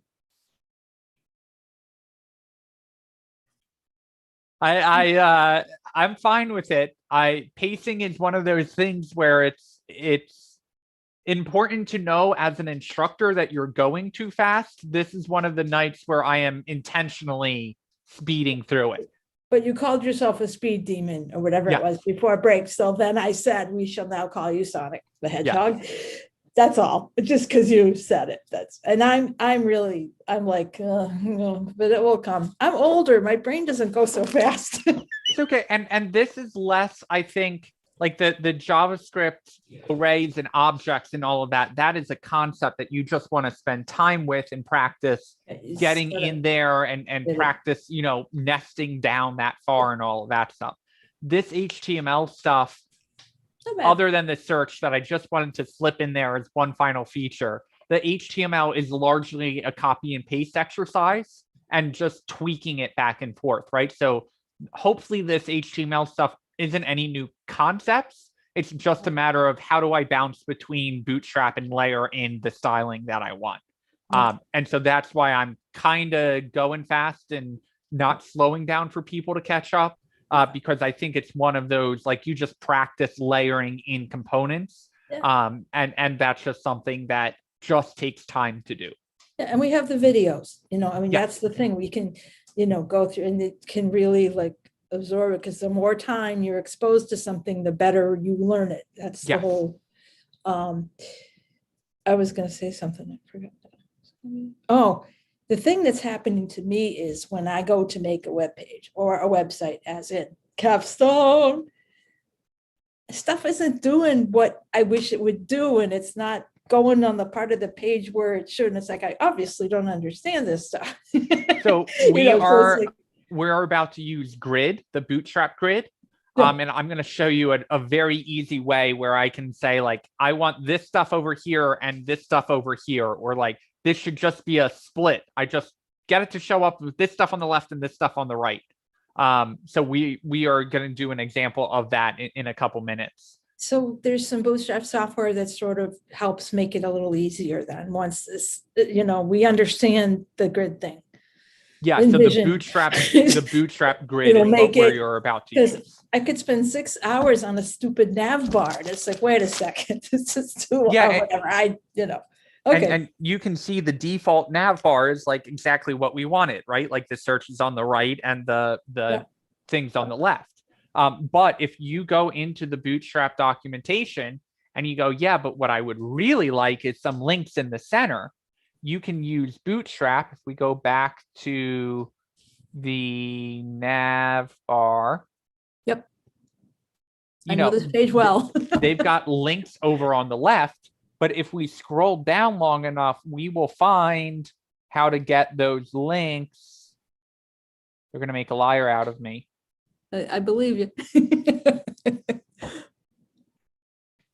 Scrolling. Scrolling, scrolling, scrolling. So sometimes Command F is your friend. Yes. I just did a Command F for center, and I got navbar text for adding vertically centered text strings, right? So like those little things, even though they don't have an example of it, that's how we could center that if we wanted to. Or, if you know a page that you like, you can see what their code looked like and then decide for yourself if it's kosher or not. It's like pulling things from the Stack Overflow. I mean, some of it's not necessarily good, some is great, Yep. but at least it gives you something to grab onto. Yep. All right, so we've got 4 more components I would like to add. So we're going to keep going here and hopefully get done and give you guys some time at the end to ask questions or try and follow along. So I am going to shrink down my page just a little bit so I can easily jump back and forth. So I'm just going top down, right? The first thing I notice is, hey, these bullets are like, okay, but they're a list. I wonder if Bootstrap has a list group for me. Oh, would you look at that? It does. So all I have to do, I've already got this UL. So instead of taking this whole snippet, I'm going to take my class list group and I am going to throw it on my UL list. And I'm also going to do that on my search results list. Now, if I save that and I refresh, it's like, no, I still got my bullets. Like, I guess it's centered a little differently. That's still not what I want. So I'm going to go back here and I have to add a class to my LI that is the list group item as well. So this is where it gets tricky. You'd think, oh, I'm going to just add that to my HTML. But remember, we are programmatically generating our LIs. We're dynamically generating our LIs in our script. So really, we need to go back to that update HTML method. And wherever we have an LI, we need to put the class list group item on it. And so that we only have to do that in 2 places, fortunately. But I'm just going to save that. I'm going to refresh the right page. And all of a sudden, we're getting more styling. Okay, this is great, but I want to get those buttons shoved over to the right. Now, I could do a text left and a text right and just kind of center the text that way. But we're going to use the grid because the grid is just a really powerful thing in Bootstrap. So I'm going to come into my LI and I'm going to surround that whole thing with a div that has a class of row. And then I am going to drop down to the end of my LI. This may break my list item. So let's see what happens. Yeah, see how that pushed the line out? And it's like, it's not what I wanted it to do. It may be better if I put my row inside my list item instead of outside of my list item. So let's see what that does.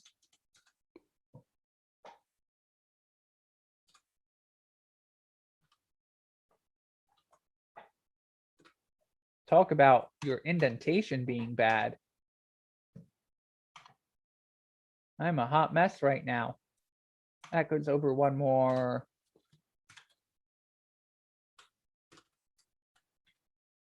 That goes over one more. That goes over there. Okay, much better. Refresh it. Okay, that's interesting. My list is where I want it to be, but we've got the buttons now that are huge. So what we're going to do is we're going to put them into columns. So we're going to say our task name is going to go in a div class that is a column. And fix our indentation. And then we are going to put it in the buttons in their own column.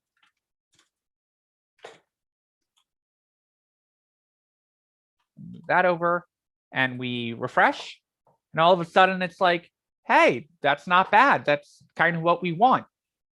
But we would like our buttons not over or only on the right, but we want to give this item like enough space to breathe, right? We want to say, yeah, this item shouldn't be able to be capped off right here. It should kind of go much further over. So what we're going to do is we are going to specify the size of those columns. So we are going to say our column is, for our name, is a 9 wide, because remember the Bootstrap grid is always based off of 12. So we are going to say if it is 9 wide, that is going to take up 3/4 or 75% of the screen. And this one is going to take up 25% of the screen, or 1/4 of the screen. And so now we've got them pushed over. So that's good. And if we shrink this down, it kind of starts to feel more right. I may bump this out to a 4 and this down to an 8. But the other thing I'm going to do is I'm going to add text-right to that button list. And so when I come in here and refresh, gonna make a little liar out of me, because in Bootstrap 5, it's not called text-right anymore. It is called flex end, maybe? Text end. Text end. I With was a close. hyphen, I think, if I remember. I know this stuff better than I do JavaScript, I'll tell You you. were right. Text Thank end. you. Used to be text right, but because they switched everything to Flexbox, they started using more Flexbox terms. And end is that Flexbox term. Okay, so this is looking good, but you know, my buttons are like pretty hideous. So I'm gonna go back to Bootstrap. I'm gonna go to the buttons, and I'm just gonna look at the examples, and hey, that primary one looks pretty good. So I'm just gonna take this class and I'm gonna add it to my buttons.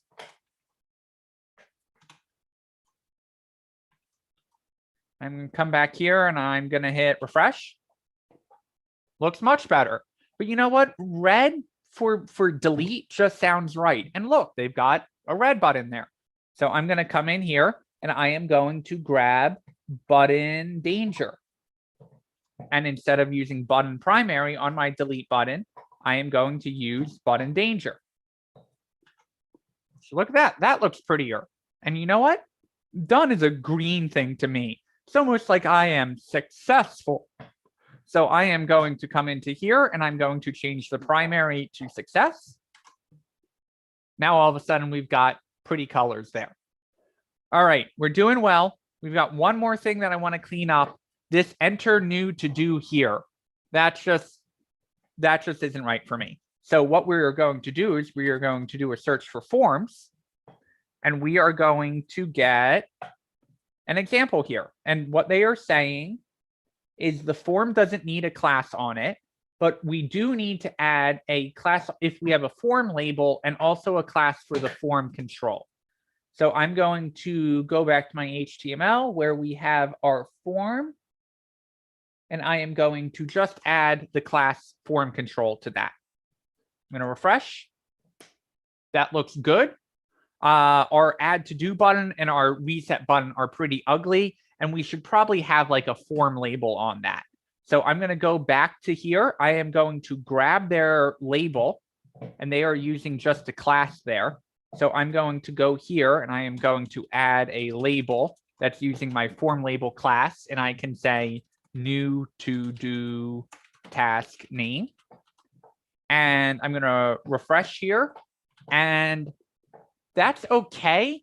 But like it's butting up right there, right? We'll go back and we'll fix that in a minute. Let's finish up our button. So we want to do an add to do button and our reset button. So we are going to go back to our buttons that we already have working and just grab the class that's on it. So we will come back to the submit button and we'll add that. And then I will come to my reset button and I am going to add a class, but I'm going to use button danger here. So it's red. So I come back over, I refresh. that looks good, but let's get them split, right? So we've got reset on the right and the submit button on the left. So I am going to move my button into the form so I can cheat a little bit here. Add our div class row, and then add our div class equals col, and move our submit button into there, and do another div class equals col, and add our danger button into there. So when I refresh, we've got our reset and our add to do, but I just want them to be 100% of the width. That is the column. So I can just jump in to my style here and just say style equals width 100%. And that's a good example of it is okay to override the Bootstrap style and add your own style. So I'm going to refresh, and that is exactly what I wanted. Okay, so this is all looking really good. The last thing I want to do is make these into like 3 separate sections. And so in the design world, that is called a card. And the card, they will give you an example. It's just like a way to kind of contain everything. And so all I'm going to do is I am going to grab my div class equals card, and I am going to say, hey, for my search results, put all of my search results in a card. And then my search results end there. And I'm going to add another div class equals card to go around my list. And my list ends there. And then I'm going to do one final div class equals card around my form.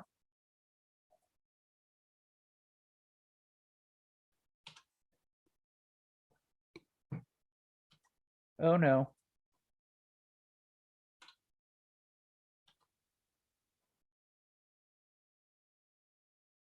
I broke my indenter, which is never a good sign.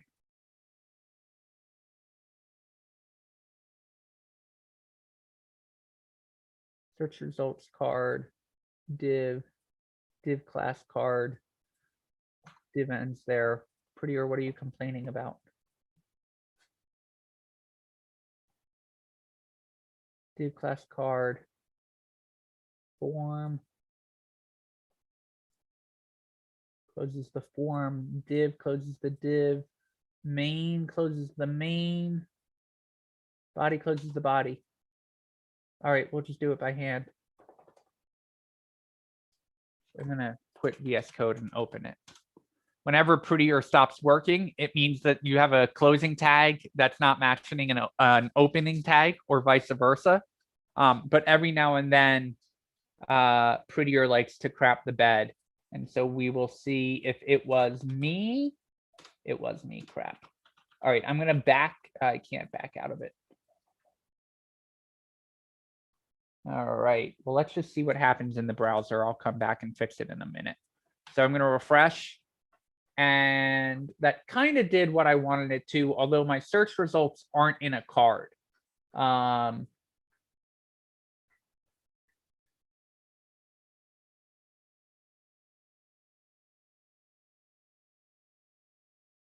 So I'm going to move this to its own div class. Oh, it's because I use class name instead of class. Refresh. Okay, so we've got that card. Now we just need a little breathing room on that. So I'm going to go back to the cards, and they use another div class called card body to add in some of that padding by default. So I'm going to add that in as well. I'm going to say in my search results, there is a card body, and close out my div there and move all of that over. Div class card, h3ul, that closes out that card, and then we need to add the card body in there. And close out our div.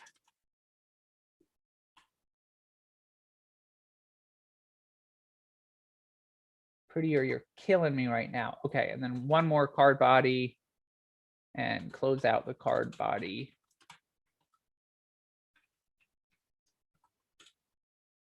And refresh. Okay, now we've got our padding and everything's looking good. So I'm pretty happy with that. We could do something where we said, hey, hide search results if we don't have any search results yet. But for the most part, I'm happy with that. So let's make sure our reset button works. You can type in ABC and hit add to do. That shows up. You know, I'm pretty happy with how that turned out. I have a suggestion about the functionality of the layout. Yep. I think that new to-do task name where you're entering the new task should go above the list, because as the list gets longer, that's going to go off the page and you're going to have to scroll down to enter. Absolutely good feedback. So we can just take that whole card. Make sure you get the whole card. And then move that up to our. So we can just move that up. And maybe for consistency, we should have this be the same size as our search results. And so we can easily come in here, instead of using a label, we can just make it an H3 that says add new task. And make sure our closing tag matches.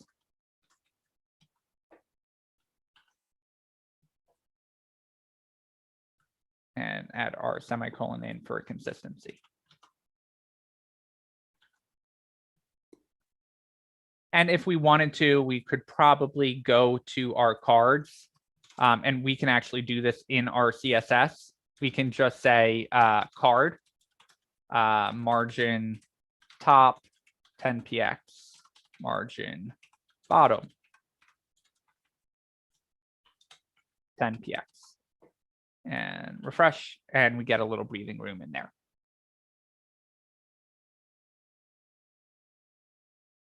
And that's it. So I'm going to stop my screen share. I'm going to fix whatever missing div I am missing, and then I will post that in the Slack channel. If you would like to, there's already a good chunk in the Slack channel that you can start coding against. And then once I get that, that last div that's not lining up fixed, I will post in the final code. Does anyone have questions?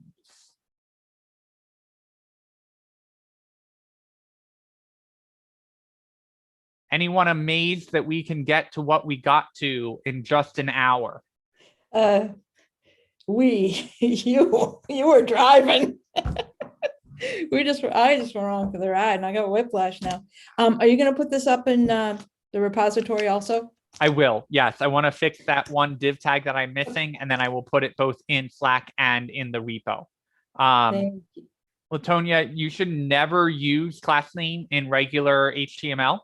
I am completely ruined because I don't write regular HTML anymore. I write all in React, and React does a stupid thing that doesn't use class. They use class name because class is a reserved word in JavaScript. And because JavaScript and HTML are combined in React land, they had a conflict between a CSS class and a JavaScript class, which are two completely separate things. So React went off the deep end and said, okay, instead of using class in HTML, you should use class name instead. And so that's something that you will convert to as you were writing your React code. But it is muscle memory for me at this point to type class name instead of class. Class name will not work. If you put class name on regular HTML, it will just ignore it.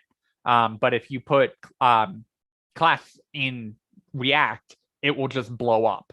And so that's why you use class name instead of class in React. But that is me being ruined by muscle memory. And yes, I will include the CSS, although it is not likely that that is causing the problem. The only thing that we put in CSS was line through, and I don't even think we ended up using that. So the CSS is likely not going to be your problem, Susan, but I will definitely put that in the repo and in Slack. Other questions before I go kick myself for mixing up a closing tag? Proof that it happens to all of us. All right, I will be around. Give me like 5 minutes to fix that, and then I will post the code and also be here until 8:30 if you guys have any questions.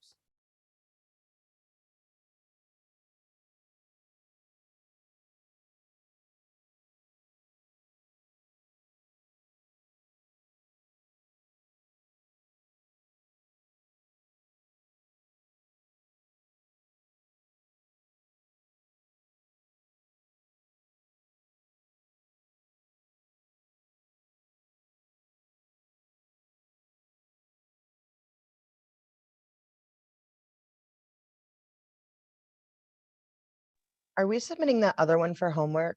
The loop we did prior to this? Like, is it worth it to keep working on that? Yeah, I'll make both a homework assignment, both the to-do list app and that. Just getting the loop running on the average will be the homework assignment. But it is worth, once you've got that object constructed, just pick a random thing in the object and practice getting to that in a console log. So I lied. That will be 2 things. I'll say, access the most nested data in the object structure, and then also have a for loop running over it that is averaging out the student scores. And that'll be in Google Classroom with that, what you just said? Correct. That That will be Just checking. documented in Google Classroom, as well as the assignment to turn in the to-do list app. And the to-do list, again, rather than doing what we did, we can come up with our own content, right? Yes. But not the same design, but the No, same framework. Same idea. Yeah. And even Some if you wanted basic- to use the same design, that's fine. or Feel whatever, free but to it put can be- whatever twist you want on it. Okay. But the basic functionality is what we're looking for. Fantastic. And And that's this informational assignment, bootstrap. and I will include this in Google Classroom, the functionality is much more important than the design of it, Yep. because this is the JavaScript module, right? So like, if you spend 5 hours getting that JavaScript to work, do not worry about getting the bootstrap design right or adding in your own styling or any of that. If you fly through it and you're like, oh, I want to get some practice with HTML, feel free to style the HTML and CSS. Yeah, you can get so caught up in that last part being the first part. Yes. Because while I'm at it, since I'm figuring it out where my columns are going to be, I might as well figure out like what color they're going to be, and we're going to do it all at once. It doesn't quite work out that way with this particular thing. Yeah. All right, thank you.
Well, if it makes you makes anyone feel any better, it just took me 10 minutes to realize that all I had was one extra quote right there, and that was causing the entire thing to not line up.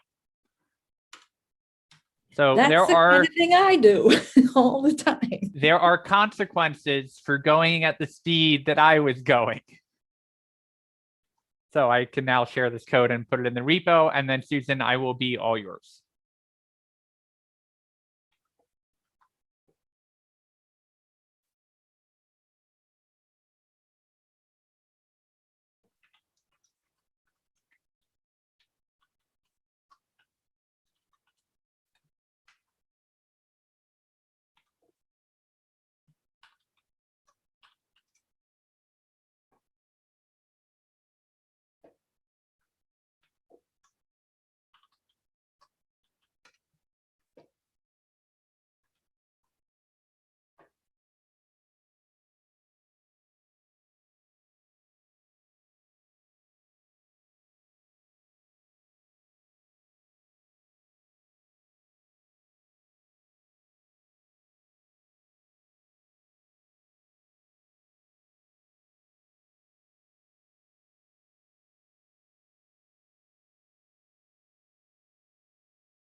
All right, Susan, screen share away.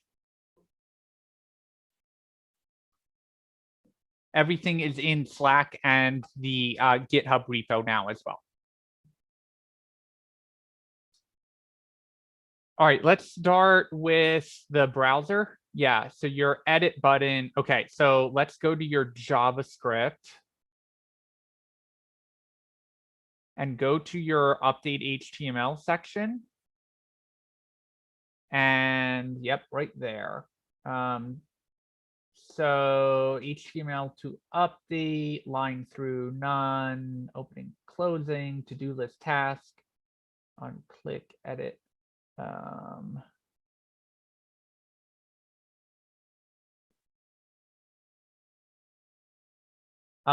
What happens when you refresh the page? Like, what's the first load look like of that page? That. Okay. Go back to your code.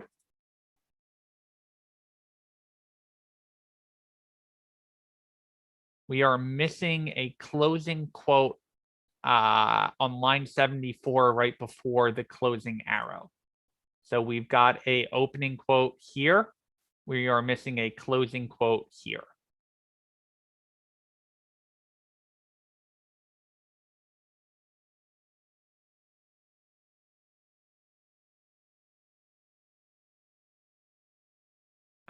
So save and go back to your browser and refresh. And you should be good to go. You are muted, by the way.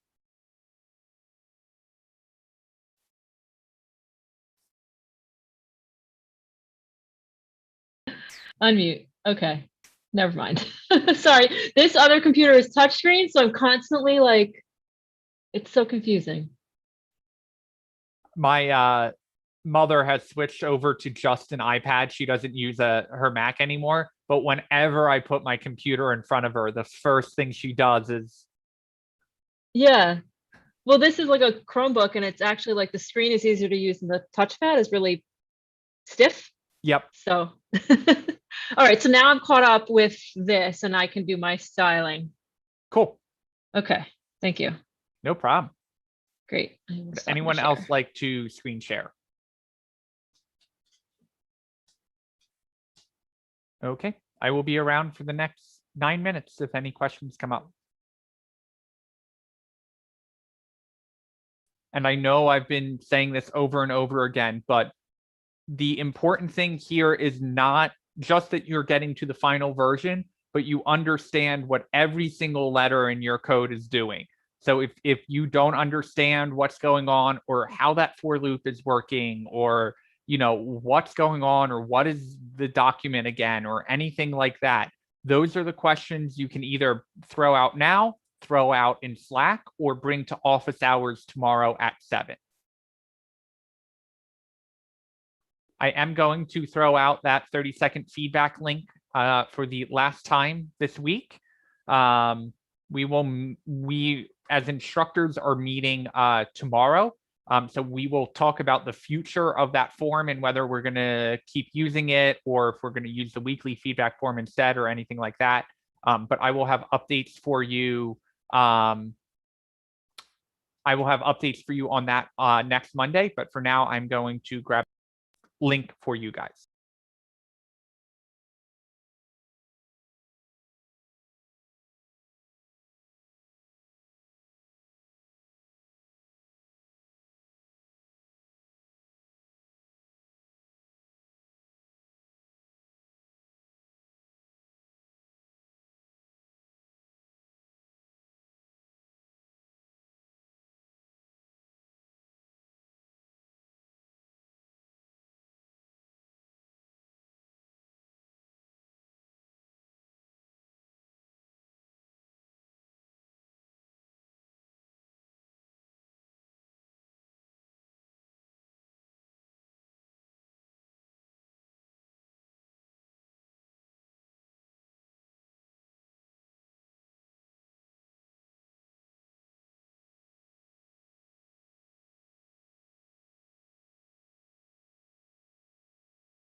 Did I miss any questions? Sorry, my computer has decided it had enough of me today, and I just accidentally bumped the cord for my external monitor and it just crapped itself. And here I thought you abandoned us. No, you get me for another 4 minutes. My computer just had decided it had enough of you. No, they've been quiet.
I have a question about the school JavaScript file we did.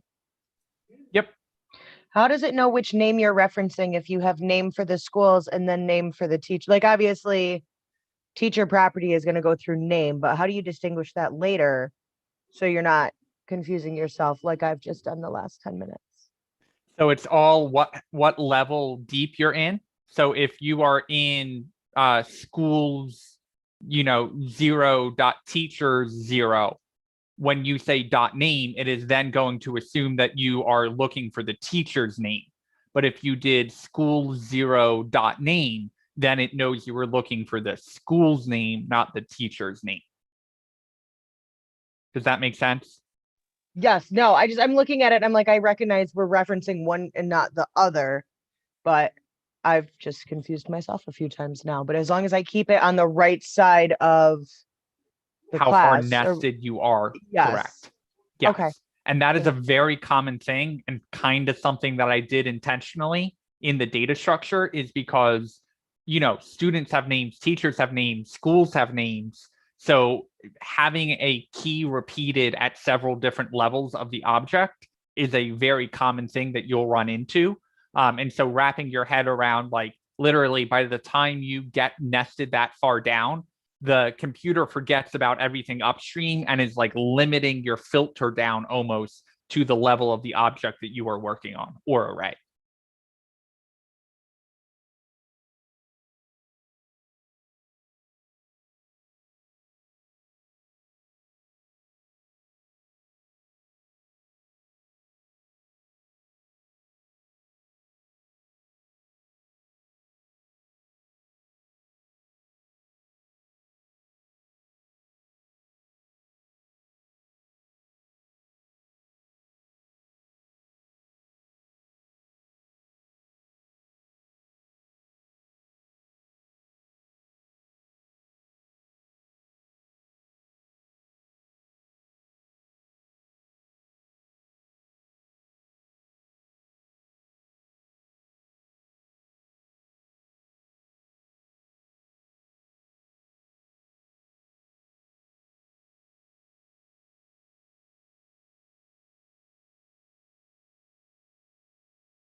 I will post the Google Classroom things tomorrow. I've hit the energy level where you've hit the point of diminishing returns, which is a very important thing to recognize as a developer and to say, you know what, now is the time not to work on this. So would encourage you guys to self-assess as well. Super hard to do when you're working on a problem and you just want to get it to work.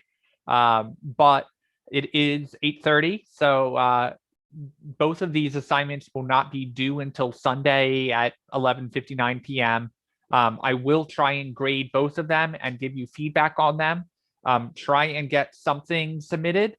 So if you don't get it fully operational, it's still okay to submit that and just leave notes on like where you got stuck, either when you submit the assignment or you can do it as like inline comments in your code. Office hours at 7 o'clock tomorrow. There is the career thing as well. The career meeting is not in this Zoom link. The office hours will be tomorrow at 7. So just use the same link to come in. Unless there are any other questions, I will wish you a good Friday coming up, and I will see you guys tomorrow for office hours if you can make it. If you cannot, definitely send me questions, and I will send me questions in Slack, and I will address them in office hours so that if you do watch the YouTube video, I will answer them out for you. But otherwise, I will hopefully see whoever can make it tomorrow at 7. Thanks, Max. We'll see ya. And don't forget the 30-second feedback form. I sent links in Slack Yes, and opened it up. and in the Zoom chat. Okay, now I'm actually out. See you guys.